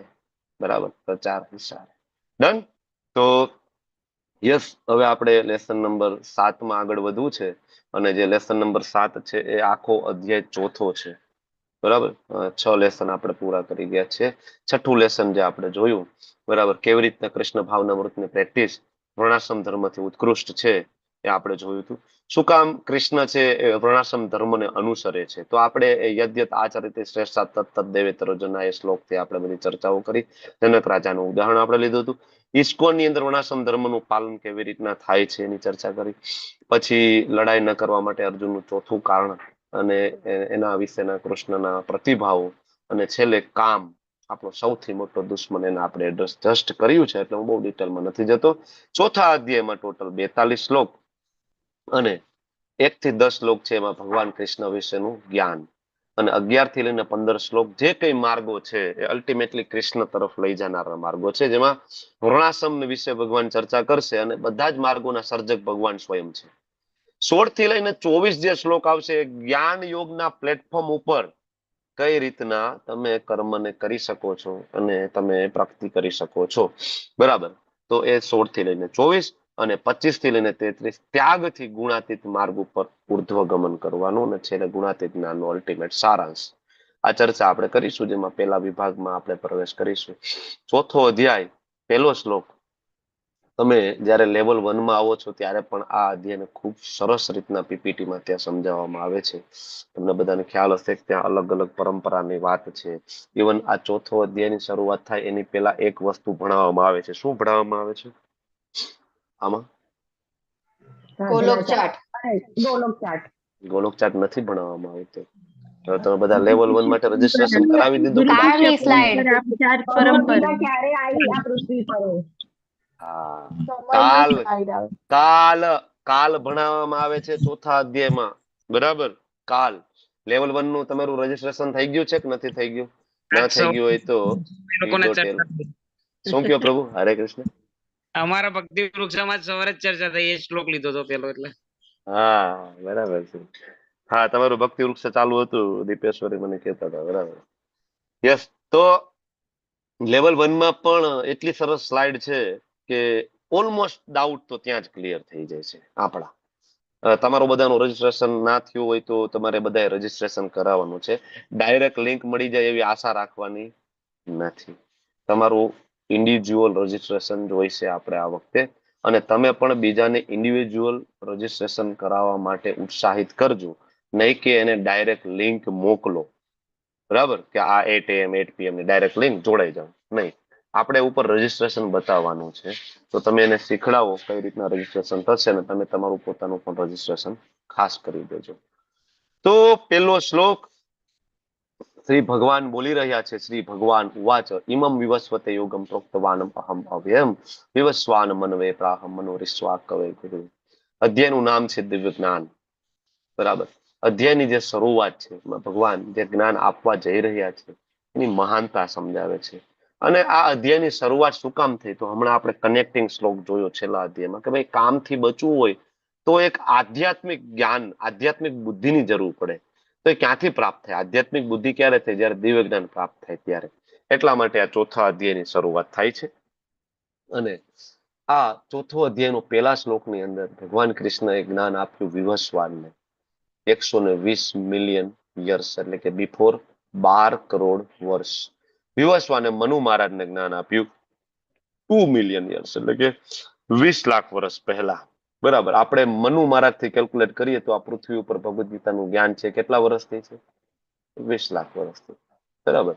અને પછી મનુ મહારાજે આ જ્ઞાન આપ્યું ઈક્ષ્વાકુ મહારાજને. આવી રીતના આખી પરંપરા ચાલી. ઇમમ વિવસ્વતે યોગમ પ્રોક્તવાનમ અહમ. મેં જ આ જ્ઞાન કીધું છે જે અવ્યયમ છે. બરાબર. વિવસ્વાનને આપ્યું, વિવસ્વાન મનવે, મનુને આપ્યું, મનવે પ્રાહમ, મનુ ઈક્ષ્વાક, મનુએ ઈક્ષ્વાકુ મહારાજને કહ્યું. ખૂબ મહત્વની વસ્તુ છે આ સમજવી. મોટા ભાગના લોકો ભગવદ ગીતાના આ કન્સેપ્ટને સમજી શકતા નથી. ગમે તેને પૂછો તો ભગવદ ગીતા ક્યારે બોલાય, તો કે 5000 વર્ષ પહેલા. ગમે તેને પૂછો, ગમે એટલી વાર એને ભગવદ ગીતા ખબર નહીં, વાંચી હશે પણ આ કન્સેપ્ટ ખબર નહીં, એનો ક્લિયર થતો નથી. ભગવદ ગીતા ક્યારે બોલાય, તો કે 5000 વર્ષ પહેલા. ભગવદ ગીતા પહેલા તો વેદો હતા એવો આપણી સામે તર્ક કરે. આપણે ભગવદ ગીતા જયારે વેચવા જાય, બરાબર, ડિસ્ટ્રીબ્યુટ કરવા જાય તો એમ કે ભાઈ ભગવદ ગીતા તો 5000 વર્ષ પહેલા આવી, એના પહેલા તો વેદો હતા, એટલે વેદો છે સર્વોચ્ચ છે. કૃષ્ણ તો દ્વાપર યુગમાં આવ્યા, તો કૃષ્ણ ભગવાન કેવી રીતના છે? એનો તો જન્મ થયો ને એનું મૃત્યુ પણ થયું. અમે જોઈ છે એમ કે પાછા અમે વાંચ્યું છે એવું કઈ નથી. અમે વાંચ્યું છે ક્યાં? તો કે સિરિયલમાં, કૃષ્ણ લીલા સિરિયલ અમે જોઈ છે. આપણું જ્ઞાન તો સિરિયલ માંથી જ આવે ને, આપણે શાસ્ત્ર ક્યાં કોઈ દી ખોલવાના હોય? બરાબર. તો આ બહુ મહત્વનો કન્સેપ્ટ છે. આ અધ્યાયમાં ક્લિયર આપણો થાય છે. કોણ ભગવાન છે, ક્યારે ભગવાન આવ્યા છે, અને બીજું ભગવદ ગીતા ક્યારે વાંચવાની છે? કેરડા થઈ જાય ત્યારે. શું ભગવદ ગીતા એ નવરા લોકો માટે છે? રાજર્ષિ, રાજાઓ માટેનું આ જ્ઞાન છે. બરાબર. કારણ કે રાજાએ પોતાની પ્રજાના ઉદ્ધાર માટે આ જ્ઞાનની જરૂર પડે એટલા માટે. તો ખૂબ ઇમ્પોર્ટન્ટ વસ્તુ છે પદ્ધતિ. અહીંયા જે શરૂઆતમાં વાત થાય છે પદ્ધતિની વાત થાય છે, આગળ લાયકાતની વાત આવશે. પેલા પદ્ધતિની વાત કરી રહ્યા છે. જેમ કે ભૌતિક જ્ઞાન આપણે મેળવવું હોય તો એની એક પદ્ધતિ છે. ડોક્ટર બનવું હોય તો 1 થી 10 ભણવું પડે. 11માં તમારે સાયન્સ લેવું પડે. 11-12માં સાયન્સમાં જે બાળકનું સ્કોરિંગ સારું થાય પછી એની જે કઈ નીટ ને આ તે એક્ઝામ આપવી પડે, એ એક પદ્ધતિ છે. અને પછી એક યુનિવર્સિટી માન્ય કોલેજમાં એન્ટ્રી લેવી પડે તમારે. બરાબર. પછી એ તમારું બાળક ડોક્ટર બની શકે. આ એક સિસ્ટમ છે. એમ આધ્યાત્મિક જગતનું જ્ઞાન પ્રાપ્ત કરવા માટે પણ એક સિસ્ટમ છે. તમને એમ થાય ભગવદ ગીતા આપણે ઘરે લઈ આવીને વાંચી લઈશું તો એ નથી, એ રીતના શક્ય નથી. તમે સમજી શકતા નથી. આપણે આજુબાજુ ઘણા બધાને જોઈ છે ભગવદ ગીતાના શ્લોકો આવડે છે પણ જીવનમાં પરિવર્તન નથી આવતું. ઓકે. જ્ઞાન પ્રાપ્ત કરવાની પદ્ધતિ. આ શ્લોકની અંદર ભગવાન મહાન રાજાઓનું વર્ણન કરે છે, જેનું શરૂઆત સૂર્યદેવ વિવસ્વાન થી કરે છે. વિવસ્વાન પોતે રાજા હતા. સૂર્યદેવ ગ્રહના એ રાજા હતા. અને અર્જુન પણ એક ક્ષત્રિય છે, એક રાજાની સમકક્ષનું સ્થાન ધરાવનાર છે. એટલા માટે અહીંયા વિવસ્વાનથી ભગવાને પરંપરાની વાત ચાલુ કરી છે. અને સૂર્યદેવ છે એવું નહોતું કે સૂર્ય ગ્રહના એક જ ત્યાંના જ રાજા હતા. આ બધા જ ગ્રહોના રાજા સૂર્યદેવ હતા એવું કહેવાય છે. કારણ કે સૂર્યદેવ વગર તો સ્વર્ગલોકની અંદર પણ દિવસ રાત ના થાય. બરાબર. બધે જયારે સૂર્યદેવ દ્વારા જ જે કઈ જનજીવન છે, જે કઈ ચેતના છે, એ સૂર્યદેવ સૂર્યપ્રકાશ દ્વારા જ બરાબર બધાની ચેતના જળવાઈ રહે છે. સ્વર્ગલોકમાં પણ સૂર્યની ગતિ દ્વારા ત્યાં દિવસ રાતમાં ફેરફાર થાય. ફેર છે. બરાબર. આપણે 180 વખત સૂર્યોદય થાય ત્યારે સ્વર્ગમાં 1 વાર સૂર્યોદય થાય. આપણે 180 વખત સૂર્યોદય થઈ જાય ત્યારે ત્યાં એક ફેર છે, પણ મૂળ તો ત્યાં સૂર્યની ગતિ પ્રમાણે ચાલે છે. તો અહીંયા તાત્પર્યમાં તમે જયારે જાશો તો પ્રભુપાદ સરસ વર્ણન કરે છે સૂર્યવંશ અને ચંદ્રવંશ. તો સૂર્યવંશમાં જેને રઘુવંશ પણ કહેવાય છે, કે જેમાં ભગવાન રામચંદ્રજી સ્વયં પ્રગટ થયા, એ સૂર્યવંશ. અને ચંદ્રવંશ એટલે એમાં કે યદુકુલ શ્રેષ્ઠ ભગવાન શ્રી કૃષ્ણ પ્રગટ થયા, યાદવ શ્રેષ્ઠ. બરાબર, તો એને યદુવંશ કહેવાય. આ બે પ્રમુખ વંશ છે ક્ષત્રિય વંશમાં, બરાબર, એની વાત કરે છે સૂર્યવંશની. અને પછી આગળ આવે મનુષ્યના પિતા મનુ મહારાજ, જે બ્રહ્માજીના એક દિવસમાં 14 વખત પ્રગટ થઈ જાય છે, મનુ મહારાજ. બરાબર, આ મનુ મહારાજે જ્ઞાન પ્રાપ્ત કર્યું અને એના પછી ઈશ્વાકુ મહારાજે આ જ્ઞાન પ્રાપ્ત કર્યું. ભગવાન આ બધું શું કામ અહીં સમજાવે છે અર્જુનને? કારણ કે અર્જુનનો વિશ્વાસ જીતવા માંગે છે કે ભાઈ આગળ ભગવાન એવું કીધું કે અર્જુન એવી પદ્ધતિ છે કે યુદ્ધ પણ કરવાનું અને પાપ ના લાગે, કર્મ બંધન ના થાય. ઓલું કુશા ઘાસના ઉદાહરણથી આપણે સમજ્યા હતા કે કામે થઈ જાય અને હાથમાં લાગે પણ નહીં. એટલે એવી પદ્ધતિની ચર્ચા ભગવાન ક્યારના અર્જુન સામે કરી રહ્યા છે કે અર્જુન એવી રીતના કામ કરતું, એવી રીતના યુદ્ધ કર કે યુદ્ધે થઈ જાય ને હાથ ગંદા પણ ના થાય, પાપ પણ ના લાગે, કર્મ બંધન પણ ના થાય. આ પદ્ધતિ, તો આ પદ્ધતિને આગળ અનુસરી છે અમુક લોકોએ. ભગવાન એટલા માટે પરંપરા કહે છે કે અર્જુન આ પદ્ધતિને પેલા ફોલો કરેલી છે, હું તને એની પરંપરા કહું છું, અને આને ફોલો કરીને મુક્ત થયા છે. હવે અર્જુન છે રાજા હતા, ક્ષત્રિય હતા, એટલે ક્ષત્રિયોની વાત છે. હવે એવું નહોતું કે આ જ્ઞાન ખાલી ક્ષત્રિયોને જ આપેલું છે, બ્રહ્માજીને આપેલું છે. તેને બ્રહ્મ હૃદય આદિ કવિએ, તો બ્રહ્માજીના હૃદયમાં જ્ઞાન આપ્યું, ભગવદ્ ગીતાનું જ્ઞાન નહોતું આપ્યું? આપ્યું તું, બ્રહ્માજીને ભગવદ્ ગીતાનું જ્ઞાન આપ્યું હતું, બરાબર, એ બ્રાહ્મણ છે, બરાબર, બ્રહ્માજી. પણ અહીંયા વાત થાય છે ક્ષત્રિય સાથે, એટલે ક્ષત્રિયનું એક્ઝામ્પલ ભગવાન આપે છે. ઓકે, હવે આ જે પેજ નંબર 207 તમે વાંચશો, દિવ્ય જ્ઞાન જે ચેપ્ટર, એમાં જે છેલ્લી લાઈન જે પ્રભુપાદનું તાત્પર્ય છે કે સર્વ રાજ્યોના તથા સમગ્ર ગ્રહોના શાસનકર્તાઓએ કેળવણી, સંસ્કૃતિ તથા ભક્તિ દ્વારા પ્રજાજનોને આ શિક્ષણ આપવું જરૂરી છે. આ 3 શબ્દ બહુ મહત્વના છે પ્રભુપાદ જે આપે છે તાત્પર્યમાં. કેળવણી, સંસ્કૃતિ અને ભક્તિ. બરાબર, રાજાએ શું કરવું જોઈએ, એક પિતાએ શું કરવું જોઈએ, એક લીડરે શું કરવું જોઈએ, કેવી રીતના? તો કે પેલું કેળવણી, શિક્ષા દ્વારા આ જ્ઞાનને આપવાનું, ઘરે બેઠા નહીં. તમે બધા કેમ ભક્તિ શાસ્ત્રી કરી રહ્યા છો, એક સિસ્ટમેટિક સ્ટડી ચાલે છે, વિડીયો ઓન રાખવાનો, એક્ઝામ આવશે, શ્લોકની પરીક્ષાઓ, શિક્ષા દ્વારા, કેળવણી દ્વારા. બરાબર, તમે બીજાને પ્રીચિંગ કરશો, હું તમને પ્રીચિંગ કરું છું, તો આ એક શિક્ષા દ્વારા. અને બીજું સંસ્કૃતિ, એટલે કલ્ચર. એક કલ્ચર, ખાલી શિક્ષા આપીએ નહીં, એ કલ્ચર પણ તમારામાં આવવું જોઈએ. બરાબર, સદાચારના ક્લાસમાં આપણે જેમ ભણીએ છીએ આ વાત, કલ્ચર, સંસ્કૃતિ, બરાબર, બધું એમાં બધું આવી જાય. કેવી રીતના બોલવું, કેવી રીતના બેસવું, શું ખાવું પીવું. અને આ વસ્તુ દીક્ષાના ફોર્મમાં પણ તમને પૂછે, તમને બધાને ખ્યાલ હશે. દીક્ષાના ફોર્મમાં પણ બધું પૂછે. તમારા કુક કોણ હોય છે ત્યાં પણ પ્રશ્ન થાય. બરાબર, તમારા કુક છે નોન વેજીટેરિયન ના હોવા જોઈએ, બધું. બરાબર, તમે કેટલી માળા કરો છો, આ ફરજિયાત છે. અને ત્રીજી વસ્તુ છે ભક્તિ. પેલું છે શિક્ષા, બરાબર, એટલે કેળવણી, બીજું છે સંસ્કૃતિ, અને ત્રીજું તમારી પોતાની ભક્તિ. બધી જ વસ્તુમાં કૃષ્ણને ઇન્વોલ્વ કરવા. બરાબર, એટલે કોઈ માતા પિતા ઈચ્છતા હોય કે એનું બાળક ભક્ત બને તો આ 3 વસ્તુ ઉપર એને ધ્યાન આપવું પડશે. પેલું તો શિક્ષા, બરાબર, પોતે ભક્તિની શિક્ષા, એટલે કે એ વાંચતા હશે, પુસ્તક વાંચે, ક્લાસ એટેન્ડ કરતા હશે. બીજું ઘરનો માહોલ, સંસ્કૃતિ, ઘરનું કલ્ચર, ભક્તિમય કલ્ચર હોય. અને ત્રીજું ભક્તિ, એટલે કે પોતાની ભક્તિ, પોતે હાથમાં માળા લઈને કરતા હશે. આ 3 કરતા હશે તો એનું બાળકને કેવું નહીં પડે તું કર, રાઈટ? એટલે એક આ 3 મુદ્દો છે. અને બીજું કાલ ગણના આવશે, જે આપણે વાત થઈ હતી. અને પૃથ્વી ઉપર ક્યારથી છે, સૂર્યદેવને ક્યારે મળ્યું, જે લેવલ 1 માં પણ ચર્ચા આપણે કરીએ છીએ. અને છેલ્લે પ્રભુપાદ કહે છે કે આ જ્ઞાન છે એ વેદ તુલ્ય છે, ભગવાનના મુખમાંથી નીકળેલું છે, અપૌરુષે છે. 6 ને 5 થઈ છે, આપણે નાનો એવો બ્રેક લઈશું. અને કોઈને કીર્તન લેવું હોય તો તમે લોકો કીર્તન કહી શકો છો. બરાબર, મહત્વના એનાઉન્સમેન્ટ વાત થઈ ગયા છે, એટલે બીજું કોઈ એનાઉન્સમેન્ટ નથી. પણ કોઈને કીર્તન લઈ લઉં કીર્તન, છું. કિંજલ માતાજી. ઓકે, 6 ને 5 થઈ છે, 6 ને 10. Okay, yes, Hare Krishna. Over to you માતાજી.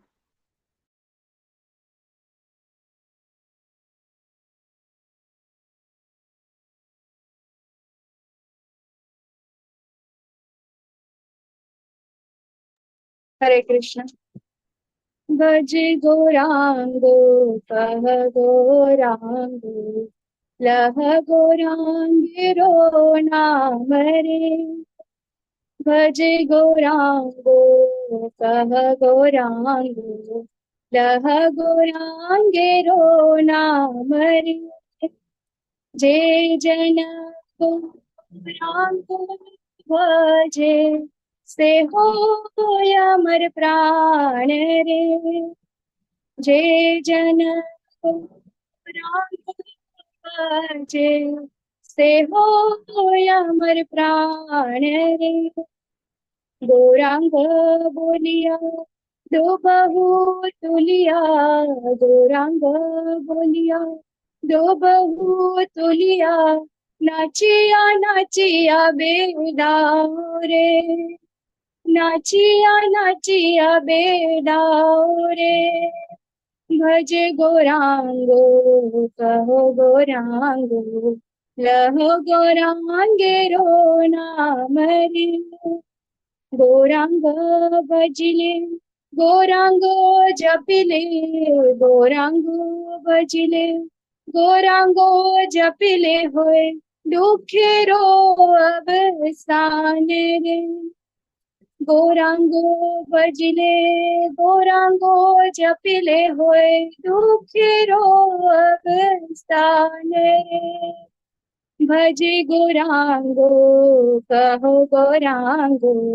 लह गौरांगेरो नाम रे, जे जन गौरांगो भजे से हो अमर प्राण रे, हरे कृष्णा कृष्णा कृष्णा हरे हरे, हरे रामा राम रामा हरे हरे। हरे कृष्ण प्रभुजी। હરે કૃષ્ણ. થેન્ક યુ માતાજી, ખૂબ ખૂબ ધન્યવાદ. ખૂબ સરસ. તમારે બધાએ પણ પ્રયત્ન કરવો જોઈએ કીર્તન શીખવાનો, કરતાલ વગાડતા શીખવાનો, બરાબર ને? આપણે મેંગ્લોર જઈશું તો ત્યાં આપણે આ સેવા લઈશું કીર્તન કરવાની. તમે લોકો રેડી કરી રાખો બધા. ઓકે, તો યસ, આગળના તો પેલા શ્લોકની આપણે ચર્ચા કરી, ઇવમ વિવસ્વતે યોગમ વાળા, અને હવે આપણે આગળના શ્લોકમાં જઈશું, બીજા નંબરના શ્લોકમાં, જ્યાં પરંપરાની વાત થઈ રહી છે. મૂળ આ જે શ્લોક છે, ભગવાન જે જ્ઞાન આપવા જઈ રહ્યા છે, જ્ઞાનની મહત્વ, અને એમાં જે શરૂઆત થઈ છે પદ્ધતિથી શરૂઆત થઈ છે. મેં તમને કહ્યું ભાઈ, શરૂઆતમાં જે વાત થાય છે પદ્ધતિ, સિસ્ટમ. ઓકે, તો એવમ પરંપરા પ્રાપ્તિ નિમમ રાજર્ષયો વિદુષ કાલે નેહ મહતા યોગે નષ્ટ પરંતપ. જ્ઞાન પ્રાપ્ત કરવાની પદ્ધતિ શું? પરંપરા. આ બહુ મહત્વની વસ્તુ છે, બરાબર? કોણ જ્ઞાન આપી શકે, કોણ લેક્ચર આપી શકે, કોણ પ્રવચન આપી શકે, કોના લેક્ચર આપણે સાંભળવાના છે? દીક્ષાના ફોર્મમાં જે ઓલા ડેટ વાળું કોલમમાં એક આ પ્રશ્ન છે. તમને ખ્યાલ છે ને કે હું ઇસ્કોનના અધિકૃત ગુરુઓના લેક્ચર સાંભળીશ, બરાબર? આ એક કોલમ છે. ક્યારથી સાંભળીશ યસ કરવાનું, સામે ડેટ લખવાનું. ઘણા બધાને એમ થાય કે આવું કેમ કરતા હશે, ઇસ્કોન સિવાય બીજા લેક્ચર નહીં સાંભળવાના? કારણ કે તમને મને ખબર નથી કે અધિકૃત શું છે ને શું નથી, બરાબર? યુટ્યુબમાં એટલું બધું કળિયુગનો પ્રભાવ છે, બરાબર? એવું માણસો પીરસે છે, બરાબર, કે આપણે ભ્રમિત થવાના ચાન્સ પૂરેપૂરા છે.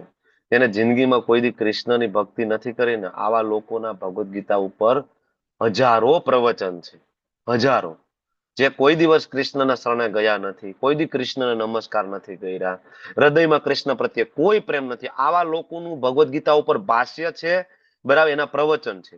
આપણે આ સાંભળીએ ને તો બહારથી આપણને સારું લાગે કે ના ના, કે તો બરાબર છે. તો ઘણા લેક્ચર મને મોકલતા હોય છે, મને ઘણા પર્સનલી હોત મોકલતા હોય. ઘણી વાર રિપ્લાય નથી કરતો, કારણ ઘણી વાર કોકને ખોટું લાગી જાય, બરાબર?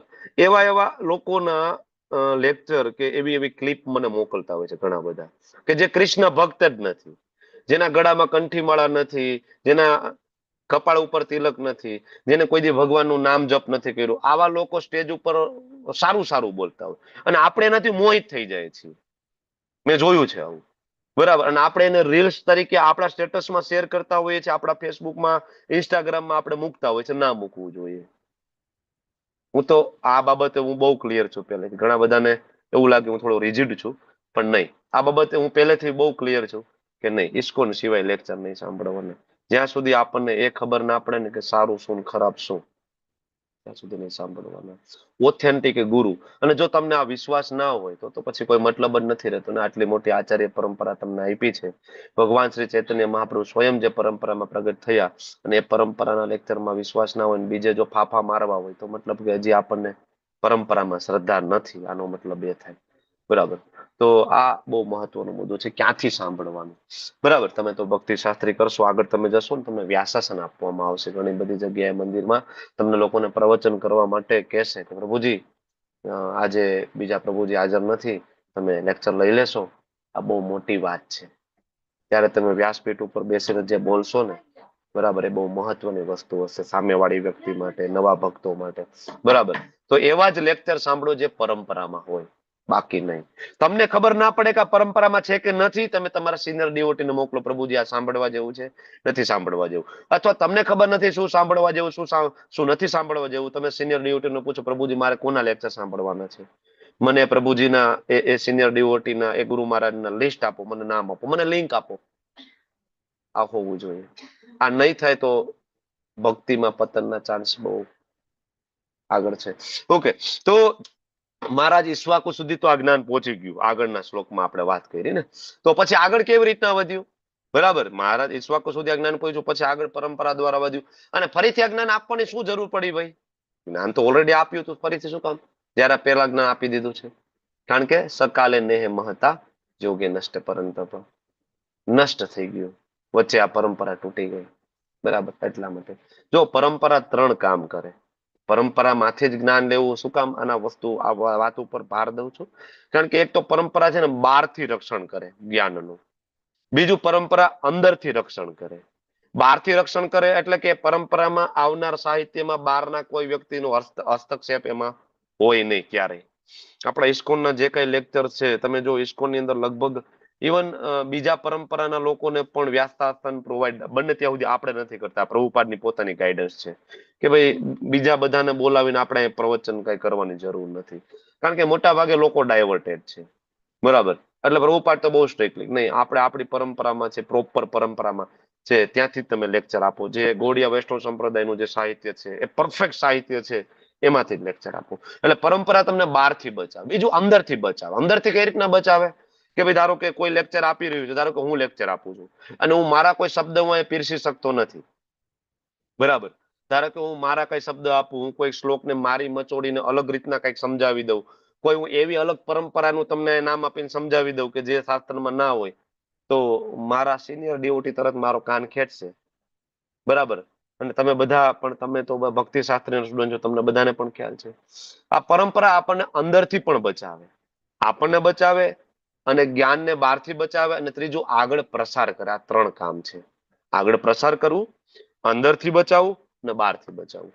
બરાબર, એટલે પરંપરા બહુ જરૂરી છે. ઉદાહરણ આપણે લેવલ 1 માં લઈએ છીએ, વૃક્ષ ઉપરથી ફ્રૂટ તોડવું, કેરી તોડવી, કાં તો પથ્થરમાં રહીને તોડો, કાં તમારા માટે કોઈક ઉપર ચડે ને ટોપલીમાં લઈને આપે. એટલે એ ડિટેલમાં હું નથી જતો. તો હવે આપણે આવી પરંપરામાં જોડાયા હોય તો આપણું પણ દાયિત્વ બને કે આ જ્ઞાન યથારૂપ આપણે આપવું જોઈએ. અને આ બીજા શ્લોકના તાત્પર્યની અંદર શ્રીલ પ્રભુપાદજી, બહુ લાંબો તાત્પર્ય છે એકચ્યુઅલી આ બીજા શ્લોકનો, નહીં, આ બીજાનો તો નામ છે બીજો, હા, અહીંયા 1 પેજનો તાત્પર્ય છે. તો બીજા શ્લોકના તાત્પર્યમાં કોના માટે આ જ્ઞાન છે? રાજર્ષિઓ માટે. આ જ્ઞાન અસુરો માટે નથી. પરંપરા તૂટી ગઈ, ફરીથી ભગવાને આપવી પડી. બરાબર, એવી પરિસ્થિતિ અત્યારે છે. પ્રભુપાદ જે વાત કરી રહ્યા છે તાત્પર્યમાં, અને છેલ્લે પ્રભુપાદ વાત કરે છે કે અંગસ્ત સ્વાર્થ માટે ઘણા બધા લોકોએ ભગવદ ગીતાનો ઉપયોગ કર્યો અને ગીતા ભાગવતમના નામે ઘણા બધા ધંધા બનાવી દીધા છે. અત્યારે પ્રભુપાદ આના બહુ વિરોધી છે. ભાગવતમ, ભગવદ ગીતાના પ્રવચનો જે વેચે, બરાબર, બરાબર. તો બીજા શ્લોક ઉપરથી એના સ્ટેટમેન્ટ, કારણ કે ત્યાં કાળની પણ વાત આવશે. The time is very powerful. પ્રભુપાદના પોતાના શબ્દ છે, the time is very powerful. It change, બદલાવે છે, બદલે છે. Kills the original position. Kills, મારી નાખે છે original position. You have got experience. તમને પણ આનો અનુભવ થયો હશે. You purchase one anything. તમે કઈ પણ વસ્તુની ખરીદી કરી છે. It is very fresh. શરૂઆતમાં ફ્રેશ છે, નવું છે, but time will kill it. સમય આવશે એટલે જૂનું થઈ જશે. બરાબર, ચિત્રે હાલ થઈ જશે. It will become shabby. ચિત્રે હાલ થઈ જશે. કોઈ પણ વસ્તુ તમે જોવો છો ને, ગમે એટલું નવું મકાન બનાવો, મકાન બનાવવાની શરૂઆતથી જ મકાન જૂનું થવાનું ચાલુ થઈ ગયું છે. કોઈ પણ વસ્તુ, કારની ડિલિવરી લઈને ઘરે પહોંચ્યા એ વસ્તુ જૂની થવાની શરૂઆત થઈ ગઈ છે. Time will kill it. Prabhupada કહે છે it will be useless at a time, એક સમય યુઝલેસ થઈ જશે in due course of time. This material time it is called kaal. This kaal is also another form of Krishna. કૃષ્ણનું અલગ સ્વરૂપ છે. સો કાલેન, અહીંયા જે શબ્દ વાપર્યો છે સકાલેન, મહતા. મહતા બરાબર એ બહુ ઇમ્પોર્ટન્ટ છે. Therefore it is called mahata. It is very powerful. મહાન છે, પાવરફુલ છે કાલ. It is not ordinary thing, સામાન્ય નથી. Mahata, its business is to destroy. એનું કામ જ છે, કાલનું કામ શું છે? Its business is to destroy. બરાબર ને? નાશ કરવાનો એનો ધંધો છે. આ ગુજરાતીમાં છે. સમય બહુ શક્તિશાળી છે, બદલાય છે. બોમ્બેનું લેક્ચર છે પ્રભુપાદનું, અને એના ઉપરથી આ પ્રવચન અહીંયા મૂકેલું છે, સ્ટેટમેન્ટ છે કાળ વિશેનું. એના સિવાય 4.2 ના તાત્પર્યમાં 500 years ago it was detected by the Lord himself that the disciplic succession was broken. ગુરુ શિષ્ય પરંપરા તૂટી ગઈ 5000 વર્ષ પહેલા ભગવાને જોયું. And therefore it declared that the purpose of the Gita appeared to be lost. Bhagavad ગીતાનો જે ખરેખર હેતુ હોય તો એ કેવો થઈ ગયો છે? લોસ્ટ, છિનભિન થઈ ગયો છે. બરાબર. In the same way at the present moment also there are so many editions of the Gita. Prabhupada તાત્પર્યમાં લખે 4.2 માં કે એવી જ રીતના અત્યારે એવી કેટલી બધી એડિશન મળે છે, બરાબર, કે જે ગુરુ શિષ્ય પરંપરામાં નથી. But almost all of them are not according to authorised disciplic succession. ગુરુ શિષ્ય પરંપરામાં નથી. Since there is a great need of an edition of the Gita in English, ત્યારે એટલા માટે પ્રભુપાદે ભગવદ ગીતા યથારૂપ આપી, જરૂર હતી, as it is issued by the પરંપરા. પરંપરામાં આવી ભગવદ ગીતાની જરૂર હતી એટલે પ્રભુપાદે આપી. An attempt is made herewith to fulfill this great want. અને એટલા માટે આ પ્રભુપાદ દ્વારા પ્રયત્ન કરવામાં આવ્યો. Bhagavad Gita accepted as it is a great boon to humanity. શ્રેષ્ઠ વરદાન છે શ્રીમદ ભગવદ ગીતા યથારૂપે માનવ સમાજ માટે ગ્રેટ બુન, પરમ વરદાન છે. આ સેમ તમારા ભગવદ ગીતાના તાત્પર્યના 210માં પેજ ઉપર યથારૂપમાં લખેલું છે, પરપટમાં. ત્યાં તમે વાંચી શકશો. આઈ હોપ કે તમે બધા વાંચીને આવો છો, બરાબર. તો આ જે સ્ટેટમેન્ટ છે પ્રભુપાદનું કાળ વિશેનું, તમને બધાને ખબર હશે ભગવદ ગીતાના મુખ્ય 5 વિષયો કયા કયા? કયા કયા? ભગવાન, પ્રકૃતિ, કાળ, ભગવાન, કર્મ. ઈશ્વર, પ્રકૃતિ, કાળ અને કર્મ. ભગવાન, જીવ, પ્રકૃતિ, કાલ અને કર્મ. એમાંનો આ કાલ વિશેની વાત છે. સામાન્ય નથી. ભગવદ ગીતાના મુખ્ય 5 વિષયોમાંનો એક વિષય છે. જ્યાં સુધી તમે એ નહીં સમજો કે ટાઈમ ફેક્ટર બહુ મહત્વનું છે, કાળ બહુ મહત્વનો છે, આધ્યાત્મિક જીવનમાં પ્રગતિ નહીં કરી શકાય. કારણ કે તમારે સમજવું પડશે કે કાળ શાશ્વત છે.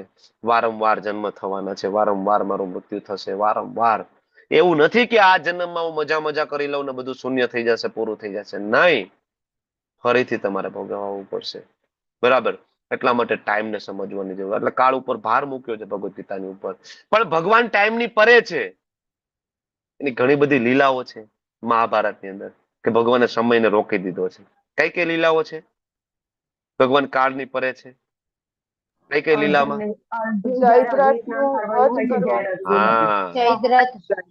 જયદ્રથનો વધ કરવાનો હતો તો ભગવાને ત્યારે સૂર્યાસ્ત કરાવી દીધો હતો. જેવો જયદ્રથ બહાર નીકળ્યો, બરાબર, તરત સૂર્યનારાયણ ભગવાન બરાબર પાછા દેખાઈ ગયા અને જયદ્રથનો વધ અર્જુને કરી દીધો, બરાબર. ભગવાન સ્થળની પણ પરે છે.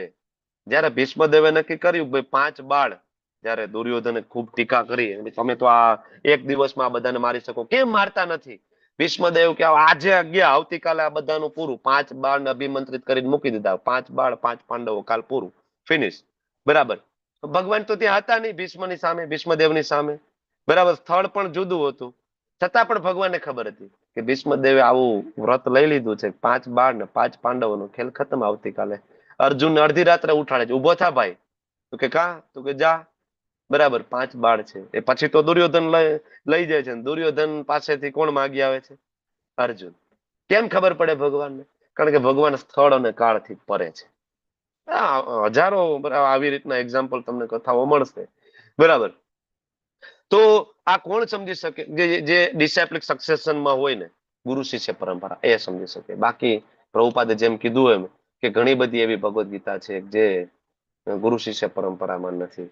પોલિટિશિયન દ્વારા, તત્વચિંતક દ્વારા, અદ્વૈતવાદી દ્વારા, સામાજિક કાર્યકર દ્વારા લખાયેલી પણ છે, જે ખાલી પોતાને ફેમ મેળવવા માટે છે. કૃષ્ણ કોણ? તો કે મહાપુરુષ. કૃષ્ણ કોણ? તો કે કાલ્પનિક પાત્ર. કૃષ્ણ કોણ? તો કે સામાન્ય માણસ. કૃષ્ણ કોણ? બરાબર, તો કે નિરાકાર. આવી રીતના છે. 5 પાંડવો કોણ? તો કે 5 ઇન્દ્રિય. કુરુક્ષેત્ર કોણ? તો કે આપણું શરીર. આવી રીતના. ખરેખર કુરુક્ષેત્ર જેવું તો કે કાંઈ નહોતું. 5 પાંડવો તો કે એવું કોઈ દી કઈ હતું જ નહીં. આવી ભગવદ્ ગીતા બજારમાં છે. પ્રભુપાદ આ બાબતે એકદમ ક્લિયર છે. બરાબર. હવે વિચાર કરો કે સર્જરીની બુક તમે લખો છો, સર્જરીની બુક કે ઓપરેશન કેમ કરવા, પણ લખનાર ભાઈ છે સર્જન નથી, લખનાર ભાઈ છે ડોક્ટર જ નથી, પણ બુક લખી છે ઓપરેશન કેવી રીતના કરવા. આ બુક વાંચીને કોનો ઉદ્ધાર થવાનો, કોનો ફાયદો થવાનો? બરાબર ને? આ તો બહુ સામાન્ય સમજી શકાય એવી વાત છે. એટલા માટે પરંપરાની બહુ જરૂર છે ને ભગવદ્ ગીતાને સમજી હોય, જીવનમાં ઉતારે, એની ભગવદ્ ગીતા વાંચવાની છે આપણે. આગળ કહે છે, હવે અહીંયા અત્યારે વાત થઈ પદ્ધતિની, મેં તમને જે 2 શ્લોકમાં, હવે અહીંયા જે વાત થઈ છે લાયકાતની. આ 2 વસ્તુ બહુ જરૂરી છે, પદ્ધતિ બરાબર અને લાયકાત. પદ્ધતિ ફોલો કરશો અને એ લાયકાત અર્જિત કરવાની ટ્રાય કરશો, ભગવદ્ ગીતા સમજી શકશો. સ એવાય મયાતિ યોગ પ્રોક્ત પુરાતન ભક્તો અસીમે સખા છે તે રહસ્ય ભેદ ઉત્તમમ. ઉત્તમ રહસ્ય છે એ તને મળશે. શું કામ ભાઈ? વાય? તો કે ભક્તો અસીમે સખા છે. અર્જુનને પ્રશ્ન થાય ભગવાન આવું જ્ઞાન મને શું કામ આપો છો? બરાબર ને? ભક્તો અસીમે સખા છે. તું મારો ભક્ત છે ને અર્જુન, તું મારો મિત્ર છે ને. તમે તમારી સિક્રેટ વાત કોને કરો? હા, તમારી સિક્રેટ વાત કોને કરો? તમારા જીવનની સિક્રેટ વાત હોય તમે તમારી બેનપણીને કરો ને, તમે તમારા મિત્રને કહો ને બાજુમાં બેસીને. પહેલા જીવનમાં આવી તકલીફ હાલે છે. ઇવન ઘરની એવી પર્સનલ વાતો આપણે મિત્ર સાથે શેર કરીએ જે આપણે કોઈ સાથે શેર ના કરીએ. બરાબર કે ખોટી વાત છે? આપણી બેનપણી સાથે, આપણા મિત્ર સાથે શેર કરીએ. એમ કૃષ્ણ પણ માત્ર એના મિત્ર સાથે, એના સખા સાથે પર્સનલ વાતો શેર કરે છે, બાકી કોઈ સાથે શેર કરતા નથી. રહસ્યમ એદત ઉત્તમમ. ઉત્તમ રહસ્ય કૃષ્ણ એને આપશે. કોને? ભક્તો અસીમે સખા ચેતી. આ લાયકાત છે, સિક્રેટ વાત છે ભાઈ ભગવદ્ ગીતાની, બધા માટે નથી. ભૌતિક જ્ઞાનનું પુસ્તક છે. ઇવન ભૌતિક જ્ઞાનનું પુસ્તક લેવું હોય તો પણ તમારે મેં કીધું એમ યુનિવર્સિટીમાં જઈને, સ્કૂલમાં જઈને વાંચવું પડશે ને. બરાબર. એટલા માટે ભગવાન કહે છે કે અર્જુન આ દિવ્ય રહસ્ય છે. દિવ્ય રહસ્ય છે. કેવી રીતના? ઘણા પંચ સંપ્રદાય છે, ભગવદ્ ગીતા વાંચે છે પણ સમજી નથી શકતા. અને દિવ્ય રહસ્ય ના કહેવાય? કહેવાય ને રહસ્ય. પ્રેક્ટિકલી તમે જોવો છો ને સમાજની અંદર, ભગવદ્ ગીતા વાંચે છે, શ્લોક આવડે છે, કેટલા શ્લોક છે બધી ખબર છે, પણ જીવનમાં પરિવર્તન નથી આવતું, પ્રેક્ટિકલી એપ્લાય નથી થતું. વાય? દિવ્ય રહસ્ય છે. બરાબર. તો આ લાયકા છે. આગળ 9મા અધ્યાયમાં પણ ભગવાન કહે છે, 9મા અધ્યાયના પહેલા શ્લોકમાં અર્જુનને કહે છે, ઇદમ તું તે ગુહ્યતમમ પ્રવક્ષ્યામિ અનસૂયવે. અર્જુન અનસૂયવે, તું મારી ઈર્ષા નથી કરતો ને, એટલે હું તને જ્ઞાન આપીશ. આ બધી લાયકાત યાદ રાખવી બહુ જરૂરી છે. અને એક શબ્દ ખૂબ મારો પ્રિય શબ્દ ભગવદ્ ગીતામાં અર્જુન ભગવાન માટે સંબોધન કરે છે 10.1માં. શ્રી ભગવાન ઉવાચ ભૂય એવ મહાબાહો શૃણુ મે પરમં વચઃ યત્તે હમ પ્રિયમાણાય વક્ષ્યામિ હિત કામ્યયા. પ્રિયમાણાય. અર્જુન, તું મારો પ્રિયમાણાય છે. You are my dear friend. તું મારો ડિયર ફ્રેન્ડ છો અર્જુન, આટલા હું તને આપું, નહીં તને નહીં આપું. પ્રિયમાણાય. આપણે પણ ભગવાનનું પ્રિય માણાય બનવાની કોશિશ કરવી જોઈએ. ભગવાનને આપણા પ્રિય માણાય સમજવા જોઈએ. આ લાયકાત છે. તો અને તો થશે. બરાબર. જો કોઈ પણ વસ્તુ સમજવાની, તમારી કન્ટેન્ટને સમજવાનો તમારો જે એટીટ્યુડ છે ને બહુ મહત્વનો છે. જે એટીટ્યુડ દ્વારા તમે કન્ટેન્ટને સમજવાની કોશિશ કરશો ને એટલું તમે એમાં મેળવી શકશો. માણસોએ ભગવદ્ ગીતા વાંચીને અણુબોમ્બ બનાવવાની પદ્ધતિ આમાંથી શોધી છે, જે આપણે લેવલ 1માં આપણે જોઈએ છીએ. અને માણસોએ ભગવદ્ ગીતા વાંચીને પરમ વૈરાગ્ય, પરમ ત્યાગ કરીને ભગવાન શ્રી કૃષ્ણને સાક્ષાત પામ્યા છે. તો આ પણ થયું છે ને આ પણ થયું છે. બરાબર ને? અલગ અલગ પદ્ધતિઓ, સાયન્ટિફિક સિદ્ધાંતો પણ માણસોએ ભગવદ્ ગીતામાંથી કહેવાય શોધી કાઢ્યા છે. તમારો એટીટ્યુડ બહુ મહત્વનો છે કન્ટેન્ટને સમજવા માટે, સમજાવવા માટે. સ્વયં ભગવાન પણ જો સામે ઉભા હોય ને, પણ સૌથી ઇમ્પોર્ટન્ટ શું છે મહત્વનું? ઈચ્છા. આગળ મેં તમને ગયા વખતના સેશનમાં કહ્યું હતું કે તમારી ઈચ્છા માટે ભગવાને તમને પોતાને શક્તિમાન બનાવ્યા છે. તમે એવું કહી શકતા નથી કે મારું બરાબર મંગલા આરતીમાં હું કેમ નથી ઉઠતી, કેમ નથી ઉઠાતું, કેમ મારાથી 16 માળા નથી થતી. નહીં, તમે ઈચ્છા કરો, ઈચ્છા માટે તમને પાવરફુલ ભગવાને બનાવ્યા છે, શક્તિમાન બનાવ્યા છે, બરાબર. તમારી ઈચ્છા હશે તો એ વસ્તુ થશે, ત્યારે ભગવાન છે એમાં હેલ્પ કરશે, પ્રકૃતિ એમાં હેલ્પ કરશે. ઈચ્છા તમારી આગળ આના વિશે આવશે આગળ, ત્યારે હજી આપણે આ વિષયને વધારે ડીપમાં સમજીશું. તો સ્વયં ભગવાન પણ જો સમજાવવા આવે, પણ તમારો એ કન્ટેન્ટ ને સમજવાનો એટીટ્યુડ નહીં હોય ને, તો તમે નહીં સમજી શકો. આનું ઉદાહરણ કોણ? બોલો, કોણ આનું ઉદાહરણ છે? સ્વયં ભગવાન સમજાવવા આવે તો પણ દુર્યોધન. દુર્યોધન, દુશાસન, ધૃતરાષ્ટ્ર, બરાબર, શકુની, આ બધા જ હતા ને. જયારે દૂત બનીને ગયા ભગવાન, તો આ બધા ઉભા જ છે ને, કૌરવો બધા. અને ભગવદ ગીતા ધૃતરાષ્ટ્રે સાંભળી છે, નથી સાંભળી? અર્જુને સાંભળી, એ જ રીતના ધૃતરાષ્ટ્રે સાંભળી. પણ કન્ટેન્ટ ને સમજવાનો એટીટ્યુડ બહુ મહત્વનો છે. Is it clear? ઓકે. તો હવે આગળ જે ભગવાન આપે છે એ અર્જુનના મનમાં એક પ્રશ્ન ઉદ્ભવે છે પહેલો શ્લોક સાંભળીને. એકચ્યુઅલી અર્જુનના મનનો પ્રશ્ન નથી, આ તમારા મારા મનનો પ્રશ્ન છે. અર્જુન આપણને રિપ્રેઝન્ટ કરે છે કે ભગવાન, તમે તો કીધું કે મેં વિવસ્વાનને આપ્યું, પણ આવું કેવી રીતના બને? વિવસ્વાન તો કેટલાય હજારો વર્ષો પહેલા થઈ ગયા, તમે ને હું આપણે હમણાં થઈ ગયા. આ લેવલ 1 ની વાત છે બધી. લેવલ 1 લેવલ 2 ની આ બધી ચર્ચા છે, તમને બધાને આ બધું યાદ હશે, એટલે બહુ ડિટેલમાં નથી જવાનું. પણ અહીંયા એક વસ્તુ શીખવાની એ છે કે સારા શ્રોતા કોને કહેવાય? આ શ્લોકમાંથી સારા શ્રોતા કોને કહેવાય? એવું નહીં તમે કયો એ બધું બરાબર પ્રભુજી, તમે કયો એટલે સાચું જ હોય, એમાં પછી આપણે કઈ શંકા કરવાની ના હોય. ઘણી બધી જગ્યાએ લેક્ચર લેવા જાય, પ્રવચન લેવા જાય, પછી છેલ્લો પ્રવચન પૂરું થાય તમે એમ પૂછો કોઈ પ્રશ્ન છે કે ના, કાંઈ પ્રશ્ન નથી, તમે કયો એ સાચું જ હોય. શ્રોતા સારા એને કહેવાય જેને પ્રશ્ન થાય, જેને જિજ્ઞાસા જાગે. પણ જિજ્ઞાસા પણ કેવી હોવી જોઈએ, આ પણ મહત્વનું છે પાછું. જિજ્ઞાસા એ વિષય વસ્તુને અનુલક્ષીને હોવી જોઈએ, અને જિજ્ઞાસાને વ્યક્ત કરવાની પણ એક પદ્ધતિ છે. તદ્વિધિ પ્રણિપાતે ને પરિપ્રશ્ને ને સેવયા, બરાબર. સેવા કરવાનો ભાવ હોય, બરાબર, વિનમ્રતા હોય, સબમિસિવલી ભાવ હોય, બરાબર, શરણાગતિના ભાવ સાથે એ જિજ્ઞાસાને વ્યક્ત કરવી જોઈએ, અને વિષય વસ્તુને ધ્યાનમાં રાખીને. ઓકે. તો આનું જે તાત્પર્ય છે ચોથા શ્લોકનું, અને તાત્પર્યમાં અર્જુનની જે સ્થિતિ આમ જો તો પ્રભુપાદ સમજાવે છે કે એવું નથી કે અર્જુનને કઈ શંકા છે. 10મા અધ્યાયમાં તો અર્જુન બહુ ક્લિયરલી કહી દે છે કે પરમ બ્રહ્મ પરમ ધામ, તમે જ પરમ બ્રહ્મ છો ભગવાન, મને તો ખબર છે, મને કોઈ ડાઉટ નથી. તો શંકા કોની છે? તમારે ને મારી, બરાબર. કૃષ્ણ દેવકીજીને ત્યાં પ્રગટ થયા એની પહેલા ચતુર્ભુજ સ્વરૂપમાં પ્રગટ થયા હતા, એ પણ પ્રભુપાદ તાત્પર્યમાં સમજાવે છે.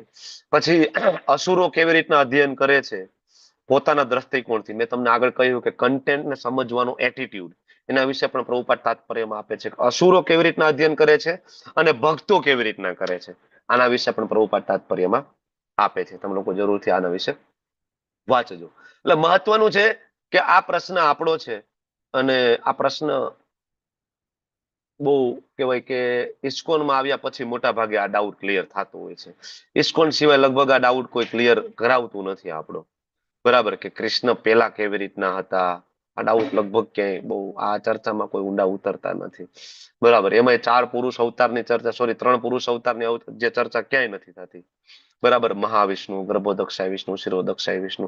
ત્યારે ભાગવતમમાં બહુ ક્લિયરલી છે. તમે ભાગવતમનો સ્કંદ 1 અધ્યાય 3 વાંચો તો ત્યાં બહુ ક્લિયરલી આપેલું છે સુખદેવજી વેદવ્યાસજીએ, બરાબર. પણ એની ચર્ચા ઇસ્કોન સિવાય લગભગ કોઈ પ્રવચનમાં જોવા નથી મળતી કે સૃષ્ટિના સર્જનમાં આ રીતના પેલા કારણોદક્ષાય વિષ્ણુ, ગર્ભોદક્ષાય વિષ્ણુ નથી આવતું, બરાબર. એટલા માટે પરંપરા બહુ જરૂરી છે, પદ્ધતિ જરૂરી છે, લાયકાત જરૂરી છે, અને કન્ટેન્ટ સમજવાનો એટીટ્યુડ છે બહુ જરૂરી છે, રાઈટ. તો આગળ જે શ્લોક છે 5મો, એમાં અર્જુનનો જે પ્રશ્ન છે એનો જવાબ ભગવાન આપે છે, અને આ શ્લોકની અંદર આપણને ખબર પડે કે જીવ અને ભગવાન વચ્ચે શું તફાવત છે. What is the difference between જીવ એન્ડ ભગવાન? તો બહુની મેં વ્યતીતાની જન્માની તવ ચાર્જુન તાની હમ વેદ સર્વાણી ન તમ વેત પરંતપ. ભગવાન કે છે તારા ને મારા અનેક જન્મ થઈ ગયા છે ભાઈ, તને યાદ નથી, પણ મને બધું યાદ છે, મને બધું યાદ છે. હવે અહીંથી આ 5 થી લઈને જે 10 શ્લોક આવે છે, 5 થી લઈને 10 શ્લોક, એમાં ભગવાન પોતાની દિવ્યતા વિશેનું જ્ઞાન આપવાના છે, બરાબર. હવે કોઈ આ જ્ઞાન લઈને એનો અનુભવ કરે. અરે અનુભવ તો ઠીક છે, પણ ખાલી કોઈ થિયરિકલી પણ જો આ 5 થી લઈને 10 શ્લોકને સ્વીકારી લે ને સમજી લે ને કે કૃષ્ણ કોઈ સામાન્ય પુરુષ નથી, સાક્ષાત ભગવાન છે, તો પણ એ મુક્તિને પાત્ર થઈ જાય. આ 5 થી લઈને 10 શ્લોક માં 5મો અને 6ઠો છે ભગવાનનું પ્રગટ અને અપ્રગટ થવું વિશે છે. 7મો અને 8મો જે શ્લોક છે એમાં ભગવાનના કાર્ય, શું કામ પ્રગટ થવું ને કેવી રીતે પ્રગટ થવું એના વિશે છે. અને 9મો અને 10મો શ્લોક છે ને એ રિઝલ્ટ છે, પરિણામ છે. એટલે 5 થી લઈને 10 શ્લોક છે આધ્યાયના બહુ મહત્વના છે. બરાબર. એમાં આપણે આ પહેલા શ્લોકમાં અત્યારે છીએ. બરાબર. ભગવાન કેવું કેટલી વાર આવી ચૂક્યું, તને યાદ નથી. શું કામ અર્જુનને યાદ નથી? કારણ કે અર્જુન ભગવાન નથી. કારણ કે અર્જુન જ્યારે જ્યારે આવે છે ત્યારે નવું શરીર લઈને આવે છે. શરીર આ આપણી સમસ્યા છે, જીવની આ સમસ્યા છે કે જીવ જ્યારે પણ આ જગતમાં આવે છે ત્યારે એનું જૂનું શરીર છે એ બદલાઈ જાય, નવું શરીર પ્રાપ્ત થાય, એના કારણે એને બધું ભૂલી જાય છે. બરાબર. પણ ભગવાનમાં આવું નથી. બરાબર. ભગવાન શીલ પ્રભુપાદજી તાત્પર્યની અંદર બ્રહ્મ સંહિતાના સરસ શ્લોક કોટ કરે છે. અદ્વૈતમ અચ્યુતમ અનાદિમ અનંત રૂપમ આદ્યમ પુરાણમ પુરુષમ નવયૌવનમ ચ વેદેષુ દુર્લભમ અદુર્લભમ આત્મભક્તો ગોવિંદમાદિ પુરુષમ તમહમ ભજામિ. બરાબર. ભગવાન અદ્વૈતમ છે. હવે અદ્વૈત એટલે એવું નથી કે એક આપણે ભગવાન એક, નહીં. ભગવાનનું શરીર અને ભગવાનની આત્મામાં કોઈ તફાવત નથી. આ રીતના ભગવાન અદ્વૈતમ, અચ્યુતમ, એના શરીરનો કોઈ દી નાશ નથી થતો. અદ્વૈતમ, અચ્યુતમ, અનાદિ, એની પહેલા કોઈ નહોતું. અનંત, અનંત રૂપો હોવા છતાં પણ, બરાબર, અનંત રૂપમ, અનંત રૂપો છે, આદ્ય છે, બધાની પહેલા છે, પુરાણ છે, છતાં પણ કેવા છે? નવ યૌવનમ ચ, હંમેશા. કોઈ દી વૃદ્ધ કૃષ્ણ આપણે જોયા છે? નહીં. હંમેશા નવ યૌવનમ છે. બરાબર. અનંત રૂપો હોવા છતાં બ્રહ્મ સંહિતાનો બીજો શ્લોક ત્યાં પ્રભુપાદ કોટ કરે છે. રામાદિ મૂર્તિ સુકલા નિયમેન તિષ્ઠમ નાનાવતારમ કરોદ ભુવનેષુ કિંતુ કૃષ્ણ સ્વયં સંભવત પરમ પુમાનયો ગોવિંદમાદિ પુરુષમ તમહમ ભજામિ. કે રામ, કૃષ્ણ, રામ, નરસિંહ, આવા અલગ અલગ કેટલાય બધા અવતારો લે છે. અનેક અંશ અવતારોમાં પણ નિત્ય અવસ્થિત હોય છે. આવા જે કૃષ્ણ નામથી સુપ્રસિદ્ધ આદિ પુરુષ છે એને હું ભજું છું. કોણ કે છે? સ્વયં બ્રહ્મા છે. કૃષ્ણ તું ભગવાન સ્વયં. અલગ અલગ અવતારો છે, અંશ છે, અવતાર છે. બરાબર. આની ચર્ચા શ્રીલ પ્રભુપાદજી તાત્પર્યમાં સરસ સમજાવે છે.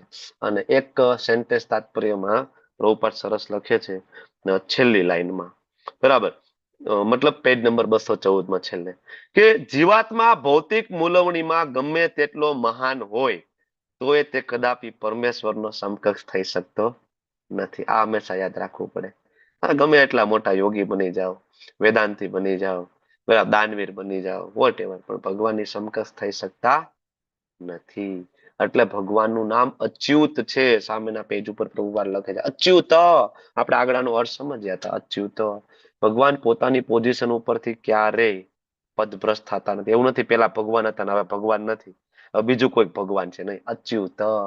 બરાબર. અને છેલ્લે અદ્વૈત સ્વરૂપની પણ શ્રીલ પ્રભુપાદજી એ જ તાત્પર્યમાં આગળ વાત કરે છે, ભગવાનના સચ્ચિદાનંદ સ્વરૂપની.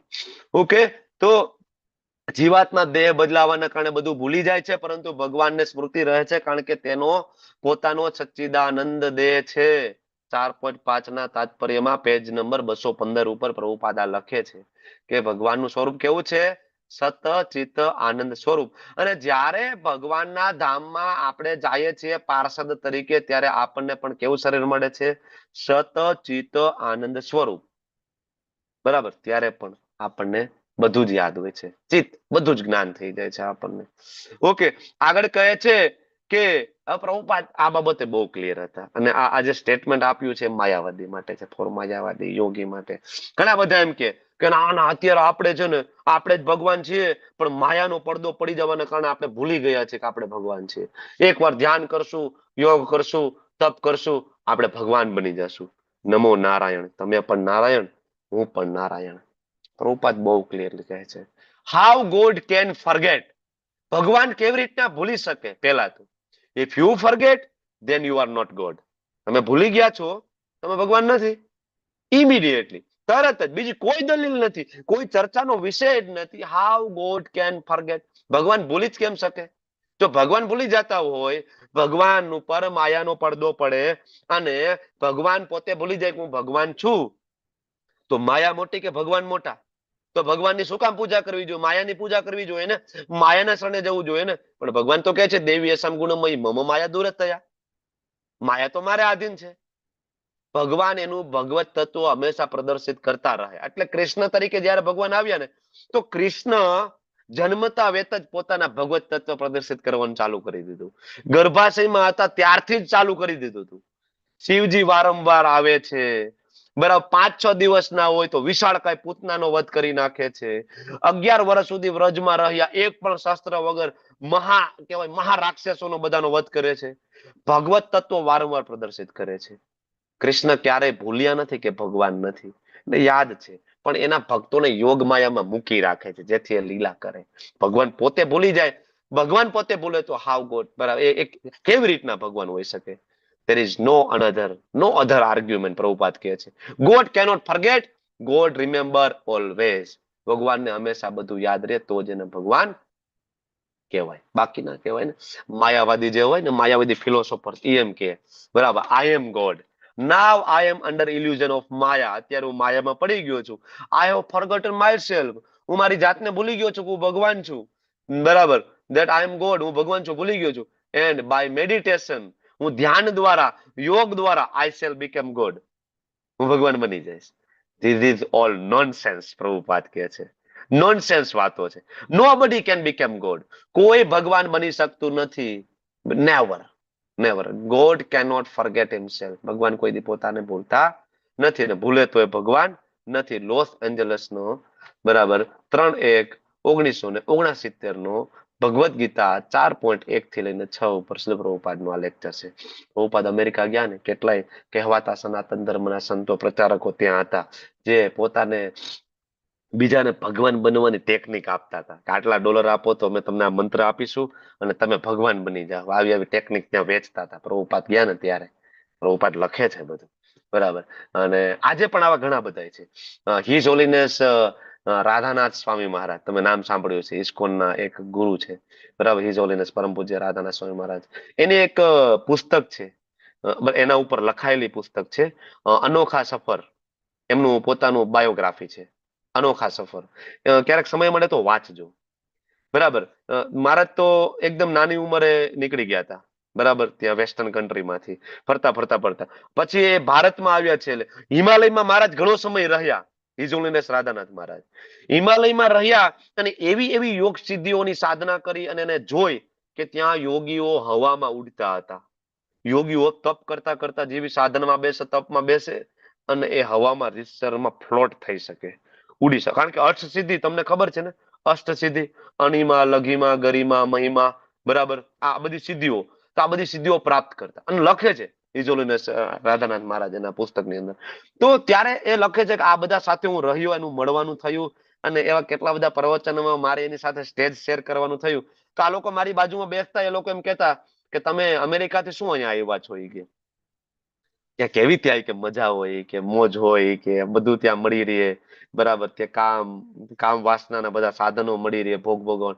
તમે ક્યાંય આવ્યા છો કે આમાં કાંઈ લઈ લેવાનું નથી, કે અમે કેદુના મથી છીએ કે આ યોગની પદ્ધતિમાં, પણ આમાં અમને હજી સુધી કાંઈ મળ્યું નથી. લખે છે આ બધી પદ્ધતિઓ કરવા છતાંય છેલ્લે કંઈ પ્રાપ્ત નથી થતું, બરાબર. Practical experience. ઇસ્કોનના આવા ઘણા બધા ગુરુ છે, આચાર્ય છે, જે પોતે સિદ્ધ હતા.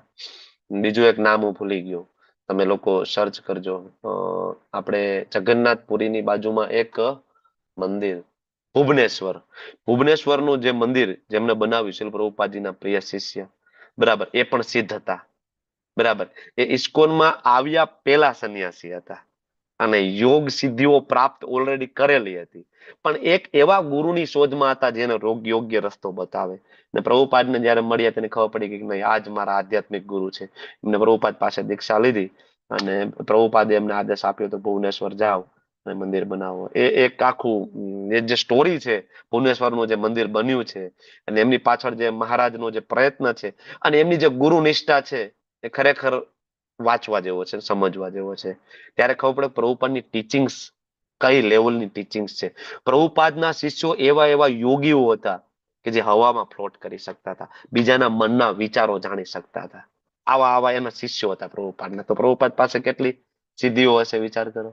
પણ સિદ્ધિઓને પ્રદર્શિત કરવી એ સારી વસ્તુ ગણાતી નથી, અને ભક્તો કોઈ દી સિદ્ધિઓથી આકર્ષાતા નથી. Never ever. એટલે બહુ ક્લિયરલી કહે છે કે આ યોગ બોગ કરવાથી કોઈ ભગવાન બની શકતું નથી. ભગવાનને બધું જ યાદ હોય છે. એક વખત કૃષ્ણ યશોદા માતાજીને કહે છે કે ભાઈ મામા મને સ્ટોરી કે. જનરલી સુતી વખતે બાળકોને સ્ટોરી કરવી હોય ને જોયું સાંભળ્યું હોય ને એટલે કૃષ્ણ પણ કે છે યશોદા માતાજીને કે સ્ટોરી કે. તો માં કે હા, કે ચલ સ્ટોરી કહું. રામાયણની વાત ચાલુ કરી યશોદા માતાજીએ. બરાબર. એક દશરથ રાજા હતા. કૃષ્ણ કે એને 3 પત્નીઓ હતી, 4 પુત્રો હતા. કૃષ્ણ કે બરાબર. બધી વાત થતી હતી. પછી રામચંદ્રજી હતા. રામચંદ્રજી મોટા થયા, સીતાજી સાથે લગ્ન થયા. કૃષ્ણના મુખ ઉપર સ્મિત આવી ગયું. સીતાજી સાથે લગ્ન થયા. કારણ કે વાત તો એની જ કરી રહ્યા છે ને. બરાબર. આ બધી ચર્ચા થઈ અને આગળ આવ્યું કે સીતાજીને 10 માથા વાળો રાવણ છે હરણ કરીને લઈ ગયો. જેવું આ સાંભળ્યું નાના એવા કૃષ્ણએ, એ તરત ત્યાં કે બેડ ઉપર ઉભા થઈ ગયા. લક્ષ્મણ, મારું ધનુષ ક્યાં છે? લાવો અત્યારે જ આ 10 માળા કે 10 માથા વાળા રાવણ નો અત્યારે જ હું વધ કરી નાખું. કોણ બોલે છે? કૃષ્ણ. હજી સ્ટોરી સાંભળી નથી. બરાબર. તો યશોદા માતાજી કે તને કેમ ખબર ભાઈ કે આગળ જતા આ રામ છે રાવણ નો વધ કરે છે? તો કે માઈ કે હું જ તો હતો, એ કે મારી સ્ટોરી છે, કે મને કેમ ખબર ના હોય? બરાબર. ત્યાં બલરામજી આવે છે. હા કે માઈ કે એ રામ હતા, હું લક્ષ્મણ હતો. એ જયારે વિષ્ણુ હોય તો હું અનંત શ્રેષ્ઠ છું. બરાબર. અત્યારે કૃષ્ણ છે, હું બલરામ છું. યશોદા માતાજી કે એક મને વાત કહો કે આ બધા જેટલા 10 અવતાર છે એ બધા મારા ઘરમાં શું કામ પ્રગટ થાય જ્યારે હોય ત્યારે? હે, સમજી જ નથી શકતા. બરાબર. આવી જ એક લીલા છે નિત્યાનંદ પ્રભુની, બાળપણની લીલા. નિત્યાનંદ પ્રભુ એક વખત એની જે રામાયણની લીલાઓ છે નિત્યાનંદ પ્રભુની જોરદાર છે. બરાબર. એ કેરેક્ટર પ્લે કરતા, રોલ પ્લે કરતા. બરાબર. તો બધા બાળપણના મિત્રો સાથે ભેગા મળીને રામાયણની આબેહૂબ લીલા, એવી લીલાઓ, એવા કેરેક્ટર પ્લે કરતા કે જેનું ગામમાં કોઈને ખબર ના હોય, અને નિત્યાનંદ પ્રભુએ કોઈ દી વાંચ્યું પણ ના હોય. તો ગામના લોકો પણ આશ્ચર્યચકિત થઈ જતા, આવું ક્યાંથી? એક વખત લીલા ચાલતી હતી. બરાબર. કે એક વ્યક્તિને સુષેણ બનાવ્યા છે અને લક્ષ્મણજી તરીકે નિત્યાનંદ પ્રભુ બેભાન થઈને પડ્યા છે અને સુષેણ છે એ લેવા ગયા છે સંજીવની બુટી. તો સંજીવની બુટી લેવા જતા તો રહ્યા અને અહીંયા લક્ષ્મણજી તરીકે નિત્યાનંદ પ્રભુ બેભાન થઈને પડ્યા છે. અને એકચ્યુઅલી આ જે રિસેસ ચાલતો હતો સ્કૂલમાં ત્યારે આ બધું થયું. તો રિસેસ પૂરો થઈ ગયો, બધા જતા રહ્યા, નિત્યાનંદ પ્રભુ ત્યાં સુતા છે, લક્ષ્મણજી બેભાન. રિસેસ પૂરો થઈ ગયો, લક્ષ્મણજી તરીકે નિત્યાનંદ પ્રભુ આવ્યા નહીં. બધા ગોતે ક્યાં છે, બધા ગયા તો નિત્યાનંદ પ્રભુ તો બેભાન સુતા છે. બરાબર. તો કે શું થયું? તો કે આ બેભાન છે. પછી વાતમાંથી વાત નીકળીને તો કે શું થયું, શું કરતા હતા? તો કે રામાયણનો રોલ પ્લે કરતા હતા અને એમાં લક્ષ્મણજીને બાણ લાગી ગયું છે અને બેભાન થઈ ગયા છે. લક્ષ્મણ કોણ? તો કે આ નિત્યાનંદ પ્રભુ લક્ષ્મણ બન્યા છે.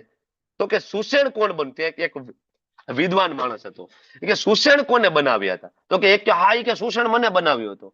તો કે જાવી કે તમને કીધું તો સંજીવની બુટી લેવાનું. તો કે હા, સંજીવની બુટી લઈ આવો. એમ કરીને તરત નાટક કરતા એમ જાય છે, આમ કરીને સંજીવની બુટી લઈ આવે છે, આમ કરીને ઘોડે છે. બરાબર. સુષેણ મોકલે. સુષેણ નથી જતા પણ જેને કોકને હનુમાનજી મહારાજને મોકલે છે. હનુમાનજી મહારાજ જ્ઞાન લાવ્યા સુષેણને આપીને એમ કરીને જેવી રીતના નિત્યાનંદ પ્રભુને સુગાડી નિત્યાનંદ પ્રભુ ઉભા થઈ ગયા તરત જ ફરીથી ભાનમાં, કારણ કે પોતે જ લક્ષ્મણ હતા ને. બરાબર. તો એવા કહેવાય કે ક્યારે ભૂલતા નથી. હવે લક્ષ્મણજી પોતે ના ભૂલતા હોય, નિત્યાનંદ પ્રભુ ક્યારે નથી ભૂલ્યા? બરાબર. નિત્યાનંદ પ્રભુને પહેલા જ ખબર પડી ગઈ ચૈતન્ય મહાપ્રભુ તરીકે પ્રગટ થઈ ગયા છે કૃષ્ણચંદ્ર. ખબર પડે. અદ્વૈત આચાર્યને પહેલા ખબર પડી ગઈ હતી કૃષ્ણચંદ્ર પ્રગટ થઈ ગયા છે નિમાય પંડિત તરીકે. એટલે પ્રભુપાદ આ બાબતે એકદમ ક્લિયર હતા. ભગવાન કોઈ દિવસ ભૂલતા નથી. Never never. હવે 5 મિનિટ તમને બધાને આપું છું. તો રીડિંગ ટાઈમ 5 મિનિટ અને 6 થી લઈને 9 શ્લોક, 6, 7, 8, 9, 4 ગ્રુપ 4 શ્લોક. બરાબર. 4 ગ્રુપ 4 શ્લોક, 5 મિનિટનો રીડિંગ ટાઈમ અને 2-2 મિનિટનું પ્રેઝન્ટેશન. આગળ જેને પ્રેઝન્ટેશન ના આપ્યું એને પ્રેઝન્ટેશન આપવાનું છે. તો આ જે 4 શ્લોક છે 6, 7, 8, 9 એમાંથી મુખ્ય મુદ્દાઓ જુદા કાઢવાના અને ખાસ તો એવા મુદ્દાઓ કે જે તમને પ્રીચિંગમાં મદદ કરે, બીજાને પ્રીચ કરવામાં. બરાબર. તો ગ્રુપ નંબર 1 છે 6 લેશે, 2 છે 7, આવી રીતના સિક્વન્સમાં તમે એ શ્લોક લેજો. આપણી પાસે 15 મિનિટ જેવો સમય છે. આપણે ગ્રુપ બ્રેકઆઉટ રૂમ બનાવું છું અને આપણે 4 રૂમ બનાવીશું. ડન.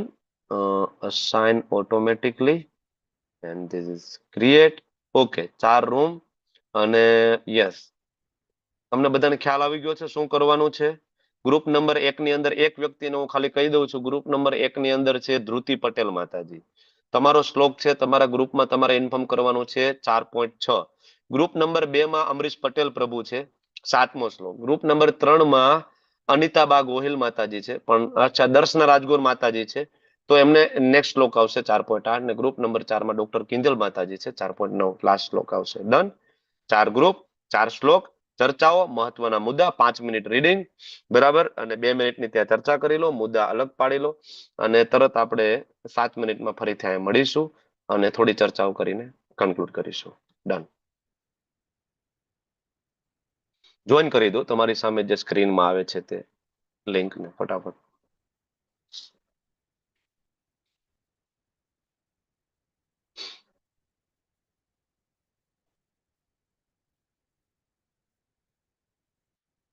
હરે કૃષ્ણ મીનાબેન રાવલ તમારે ગ્રુપ જોઈન કરવાનું છે. મીનાબેન રાવલ હરે કૃષ્ણ.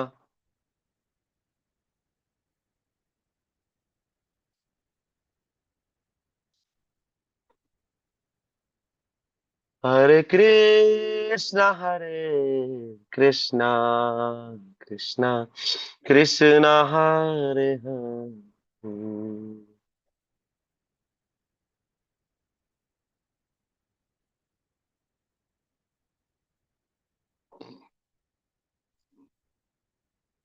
હરે રામ રામ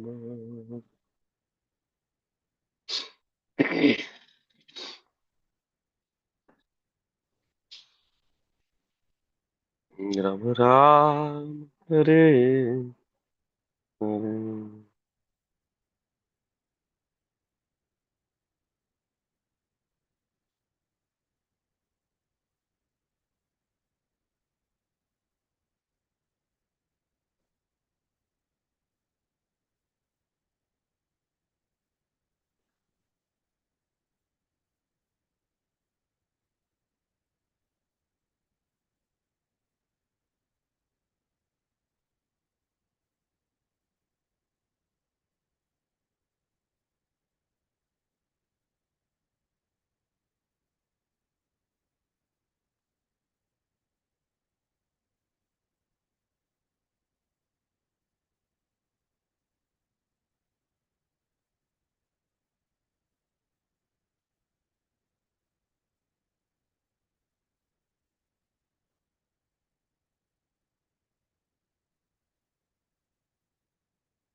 Hare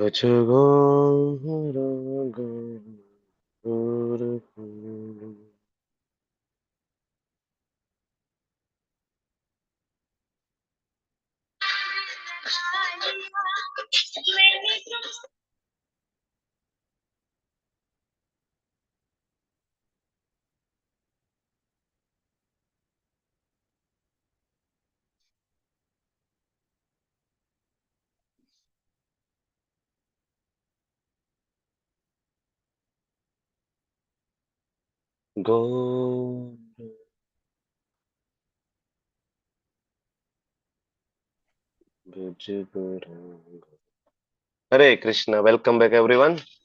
Group હરે number કૃષ્ણ 1. પ્રભુજી. Hare Krishna. હા, Group number 1. Who અમારા is ગ્રુપમાંથી કૃપાલી લાડવા માતાજી આગળ બોલશે. હરે okay? કૃષ્ણ હરે કૃષ્ણ. પ્રભુજી. રિપ્રેઝેન્ટેટિવ આગળ આવી અને યસ અનમ્યુટ કરીને સ્ટાર્ટ કરો.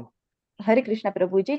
શ્લોક નંબર 4.6 તેમાં ભગવાનના પ્રાગટ્ય અને અપ્રાગટ્યની વાત કરેલી છે, જે સર્વ જીવથી અલગ હોય છે, જે સનાતન સ્વરૂપ તરીકે સ્વીકારી શકાય છે. તે આનંદમય અને ચિન્મય હોય છે તે કહેવામાં આવ્યું છે. તેઓ જીવ માત્રના સ્વામી છે. બધ જીવનું અહીંયા છે, આપણે બધ જીવનું એક પ્રકારનું શરીર હોય અને પછી પાછું તે બીજા પ્રકારનું શરીર ધારણ કરે છે. જ્યારે ભગવાનનું છે એ શરીર એક જ હોય છે, તેમનો આ દેહ એમાં કઈ ફેરફાર હોતો નથી. તે હંમેશા ગમે ત્યારે તે પોતાના મૂળભૂત સ્વરૂપે પ્રગટ થાય છે. દ્વિભૂત શ્યામ સુંદર મુરલી મનોહર સ્વરૂપે પ્રગટ થાય છે. તેમના દેહનો ભૌતિક શરીરની જેમ ક્ષય થતો નથી. તે યુવાવસ્થામાંથી કુમાર અવસ્થામાંથી યુવાવસ્થામાં આવે છે, પણ વૃદ્ધાવસ્થા તેનામાં ક્યારેય જોવા નથી મળતી. તે યુદ્ધ થતું હતું ત્યારે તેમના અનેક પૌત્ર હતા, તો પણ તે કુમાર અવસ્થામાં હોય તેવા જ લાગતા હતા. પછી તેમના પ્રાગટ્ય અને તિરોધાન પણ જે બીજા બધા હોય જીવ એના કરતા અલગ હોય છે, અને તેનું પ્રાગટ્ય થાય ત્યારે તે ભગવત લીલા પહેલેથી ને જે માતાના ગર્ભમાં હતા ત્યારથી તેમની ભગવત લીલા સ્ટાર્ટ કરી હતી, જેના અનેક એક્ઝામ્પલો છે. પછી આપણે બધું ભૂલી જઈએ છીએ, જ્યારે ભગવાન કાંઈ પણ ભૂલતા નથી, તેમને બધું યાદ હોય છે. આપણને તો આગલા દિવસનું પણ યાદ હોતું નથી કે થોડા મહિના પહેલાનું પણ યાદ નથી હોતું, પણ જ્યારે ભગવાનને છે એ ઘણા જન્મનું યાદ હોય છે. પછી આપણે આમાં એક્ઝામ્પલ છે કે તેમનો પ્રાગટ્ય અને તિરોધાન એ સૂર્યના ઉદય અને અસ્ત સમાન હોય છે.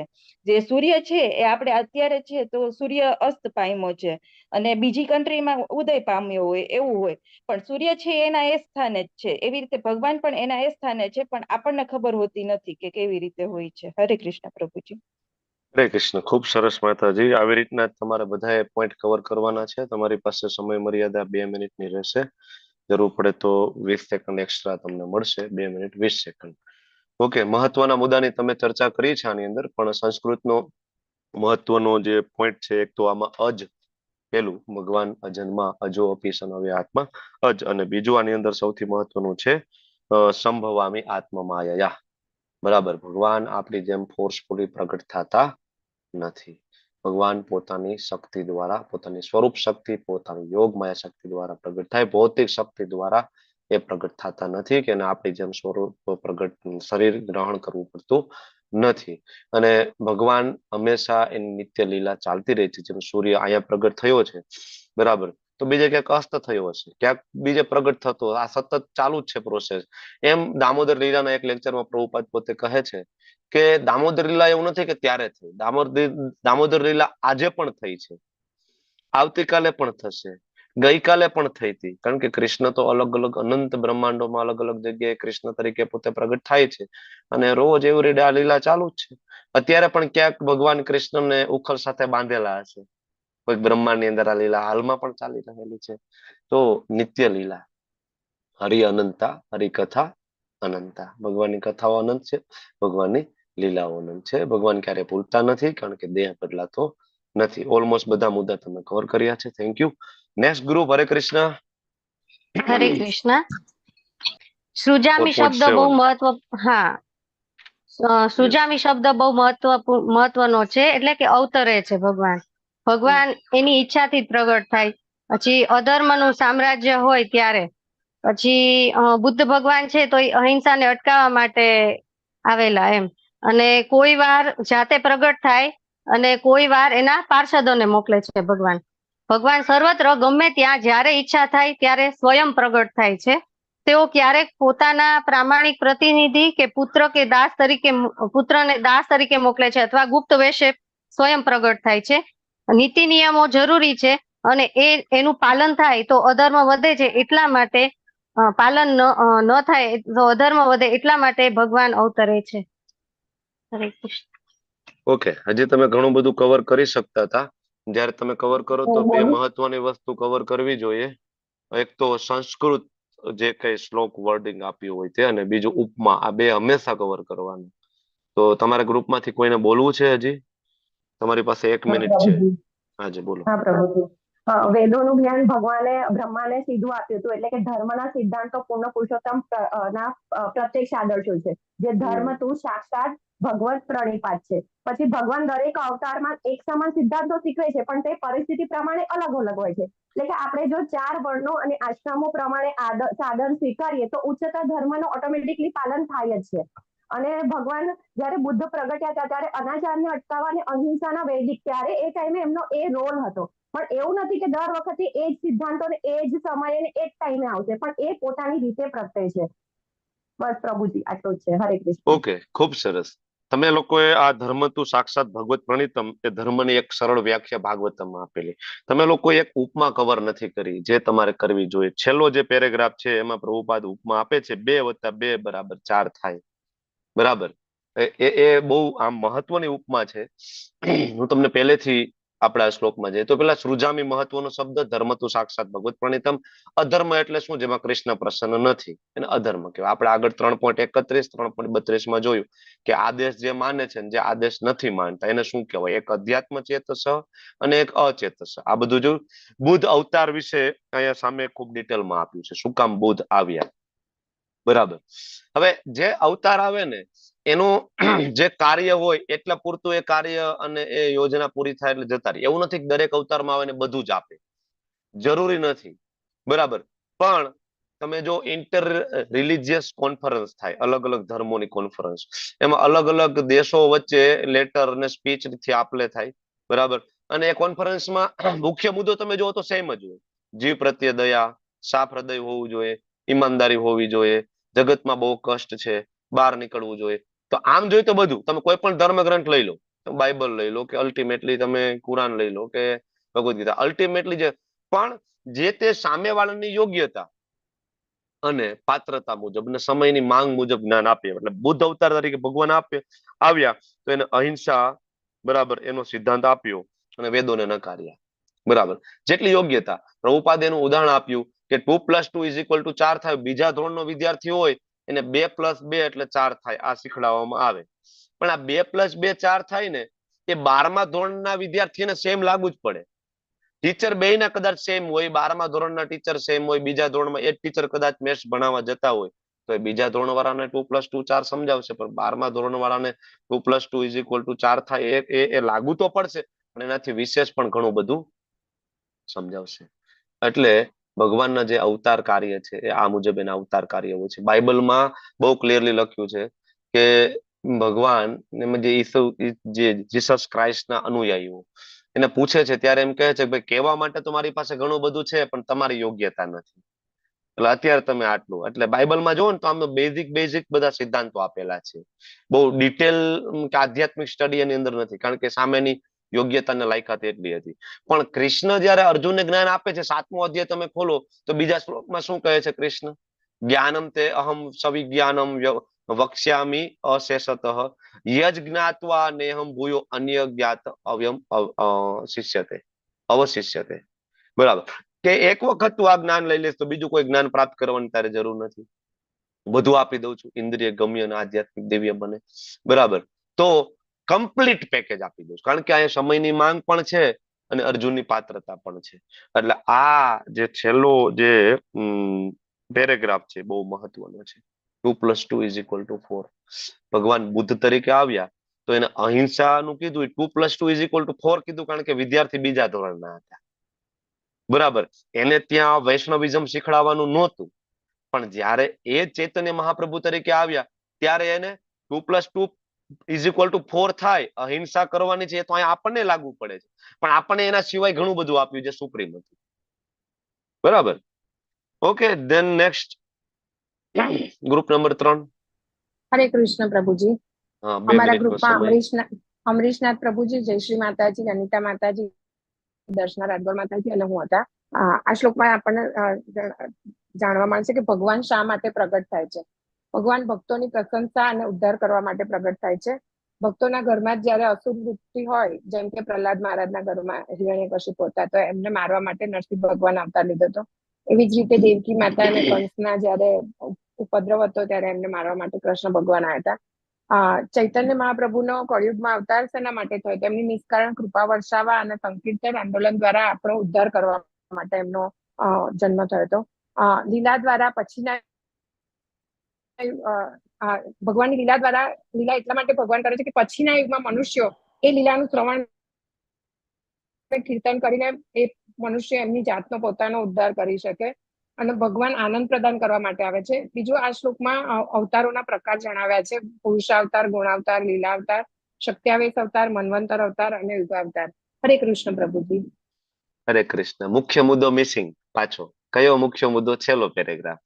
છેલ્લો પેરેગ્રાફ છે એ ચૈતન્ય મહાપ્રભુ જેમણે સંકીર્તન આંદોલન દ્વારા કૃષ્ણ ભક્તિનો પ્રચાર કર્યો. કારણ કે તમારે એ જ આમાંથી શોધવાનું છે કે પ્રચાર માટે શું મહત્વનું છે, એની ચર્ચા કરીને એ જ મુદ્દો. કદાચ તમારે પ્રભુજી, હું સમય બોલીને નિષ્કારણ કૃપા વર્ષાવા અને સંકીર્તન આંદોલન દ્વારા.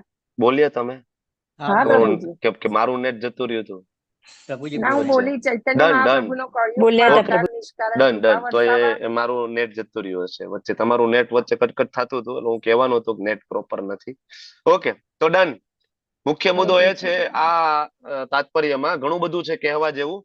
બરાબર, તમે બધું કવર કર્યું છે. રામ શું કામ આવે છે, પ્રભુ રામચંદ્ર, કૃષ્ણ શું કામ આવે, નરસિંહદેવ શું કામ પ્રગટ થાય, અલગ અલગ 6 પ્રકારના અવતાર.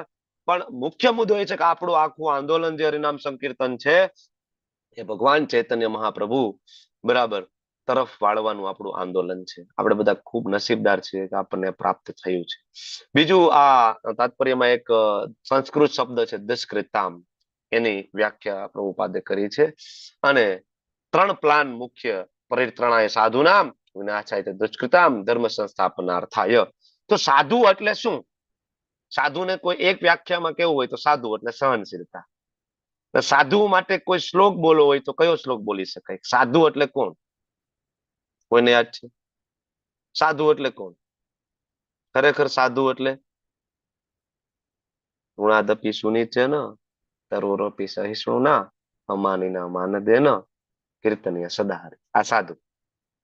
કોઈને સાધુ એટલે આ એક શ્લોક જીવનમાં ઉતરી ગયો હોય તો આ સાધુ. સાધુની વ્યાખ્યા છે. ઓકે, બીજું, આ 3 પ્લાન ભગવાનના છે. પણ આમ આપણે જો ભાગવતમ વાંચીએ, હવે એકચ્યુઅલી કઈ મારવા માટે ભગવાનને આવવાની જરૂર નથી, ધર્મની સ્થાપના કરવા એની કાંઈ આવવાની જરૂર નથી. એના જેવી વસ્તુ છે, કોઈ વ્યક્તિ બેઠો છે બરાબર ત્યાં જીબીમાં અને એક મેન સ્વિચ પાડી દે ને, આ બધાની લાઈટ જતી રહી. એમ ભગવાન ત્યાં બેઠા હોય ને ત્યાં મેન સ્વિચ દબાવી દે ને તો અહીંયા બધા દુષ્ટોનું કામ પૂરું થઈ જાય. અને આવવાની જરૂર નથી, ખાલી વિચારવાની જ જરૂર છે. ભાઈ ચાલો રાવણ મરી જાય તો મરી જાય, આવવાની જરૂર નથી. કુંતી મહારાણી ભાગવતમમાં ભગવાનનો એક મુખ્ય પ્લાન જે છે એના વિશે વાત કરે છે. 1.8.20 બરાબર. તથા પરમહંસાનામ મુનિનામ અમલાત્મનામ ભક્તિ યોગ વિધાનાર્થ કથમ પશ્યેમ હિ સ્ત્રિયઃ ભક્તિ યોગ વિધાનાર્થ. તમે આવો છો શું કામ? તો કે માત્ર ભક્તિમય સેવાનું દિવ્ય વિજ્ઞાનનો પ્રચાર કરવા માટે. તમારો બીજો ભગવાનના જેટલા પણ અવતાર થાય એનું આ એક મુખ્ય કાર્ય છે. શું? ભક્તિ યોગના વિજ્ઞાનનું દિવ્ય, એનો ભક્તિમય સેવાના દિવ્ય વિજ્ઞાનનો પ્રચાર કરવો. ભગવાનનો બીજો કોઈ અલ્ટિમેટ ઉદ્દેશ્ય નથી. Next and last, group number 4, 4.9 શ્લોક. હરે કૃષ્ણ. શ્લોક નંબર 4.9. અહીંયા ગાડી ભગવાન એવું કહેવામાં આવ્યું છે કે ભૌતિક જગતમાં પતન પામવાનો જે ભય રહે છે, પરંતુ ભગવાનના જે એના પ્રાકટ્ય અને દિવ્ય લીલાઓ વિશે જાણે છે તે ફરીથી આ જન્મમાં આવતો નથી અને ભગવાનના નિત્યધામને પ્રાપ્ત કરે છે. અને બ્રહ્મ સંહિતામાં પણ ઘણા બધા ભગવાનના અવતાર છે, જેમ કે અદ્વૈતમ, અચ્યુતમ, અનાદિમ, અનંત, અનંત રૂપમ. બરાબર, અનેક રૂપો છે, એને બધાને જાણવા જોઈએ. પછી પુરુષ બોધિની ઉપનિષદમાં પણ કહેવામાં આવ્યું છે કે એકો દેવો નિત્ય લીલાનું રક્તો ભક્ત વ્યાપી હૃદયાંતરાત્મા. એટલે કે એક જ પૂર્ણ પુરુષોત્તમ પરમેશ્વર પોતાના અનન્ય ભક્તો સાથે અનેક દિવ્ય રૂપે સંલગ્ન રહે છે. સદૈવ સંલગ્ન રહે છે. હવે જે મનુષ્ય આ સત્યને તથા વેદને પૂર્ણ પુરુષોત્તમ પરમેશ્વરના પ્રમાણના આધારે સ્વીકારે છે અને શુષ્ક ચિંતનમાં નકામો સમય બગાડતો નથી, તે મુક્તિની સર્વોચ્ચ પૂર્ણ અવસ્થાને પ્રાપ્ત કરે છે. હવે આ સત્યને શ્રદ્ધાપૂર્વક સ્વીકારવા માત્રથી મનુષ્ય નિસંદેહ મુક્તિ પામી શકે છે. એટલે કે તત્ત્વમ અસી એ વેદ વાક્ય આ બાબતમાં લાગુ પડે છે. હવે એવું કે છે કે આપ જ એ પરમ બ્રહ્મ પૂર્ણ પુરુષોત્તમ પરમેશ્વર છો. હવે નિશંકપણે તત્ક્ષણ મુક્તિ પ્રાપ્ત થાય છે ખાલી આ જાણવા માત્રથી.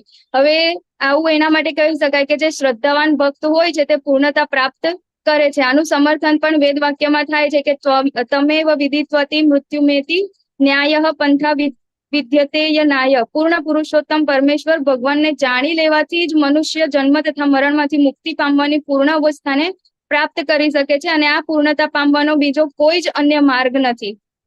હવે જે મનુષ્ય શ્રી કૃષ્ણ પૂર્ણ પુરુષોત્તમ પરમેશ્વર તરીકે સ્વીકારતો નથી તે તમોગુણિત છે. જેમ કે મધના પાત્રને માત્ર બહારથી ચાટીને અથવા ભગવદ્ ગીતાનું દુન્વયી વિદ્વતાપૂર્ણ અર્થઘટન કરીને મોક્ષ પ્રાપ્ત કરશે નહીં. એનાથી કશું જ નહીં થાય. એના માટે ભગવાનને જાણવા પડશે.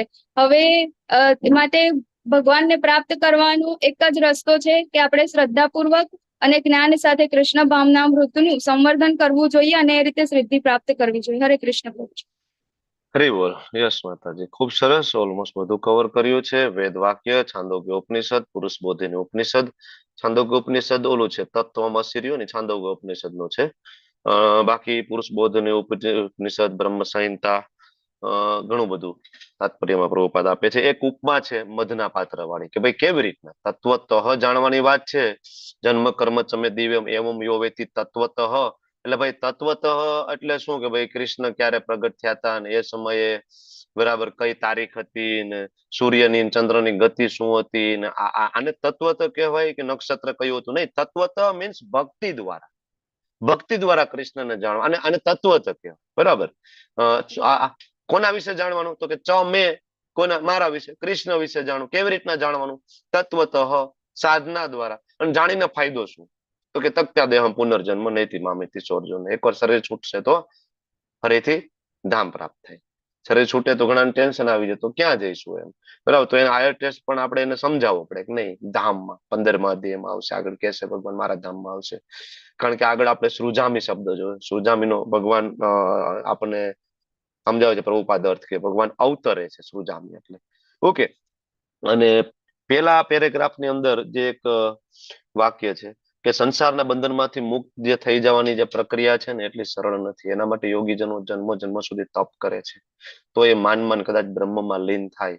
બરાબર. એ પણ શક્ય નથી. બરાબર. એના માટે પણ ખૂબ મહેનત કરે છે. ઓકે. પણ એ ખાલી ભગવાનના જન્મ કર્મ ચમે દિવ્યમ દ્વારા પ્રાપ્ત થઈ શકે છે. તો 9 શ્લોક સુધી આપણે ચર્ચાઓ પૂરી કરી. ખૂબ સરસ તમે લોકોએ આ ચર્ચામાં ભાગ લીધો છે. આવી જ રીતે આપણે આગળ ચર્ચા કરીશું. નેક્સ્ટ સેશનમાં પણ તમે વાંચીને આવજો એટલે વાંચવા માટેનો સમય તમારે ઓછો ના પડે. જરૂર હોય તો તમારે પહેલેથી નોટ બનાવીને રાખવી જો. ઈચ એન્ડ એવરી શ્લોકની બધા શ્લોકની નોટ બનાવીને રાખો. મહત્વની ઉપમા જુદી તારવીને રાખો. સંસ્કૃતના સેન્ટેન્સ જુદા તારવીને રાખો. તો જયારે અહીંથી તમને કહેવામાં આવે કે તો તમારી પાસે નોટ રેડી હોય ને તમે ડાયરેક્ટ બોલી શકો છો. આવું કરવું જોઈએ. એ નોટ ભવિષ્યમાં કામમાં આવશે. વાંછા કલ્પતરુભ્યશ્ચ કૃપા સિંધુભ્યો ચ પતિતાનાં પાવનેભ્યો વૈષ્ણવેભ્યો નમો નમઃ. અનંત કોટિ વૈષ્ણવ કી જય. શ્રીલ પ્રભુપાદ કી જય. ગુરુ મહારાજ કી જય. ગ્રંથરાજ શ્રીમદ ભાગવતમ ભગવદ ગીતા ચૈતન્ય ચરિતામૃત કી જય. હરે કૃષ્ણ કૃષ્ણ કૃષ્ણ હરે હરે, હરે રામ રામ રામ હરે હરે.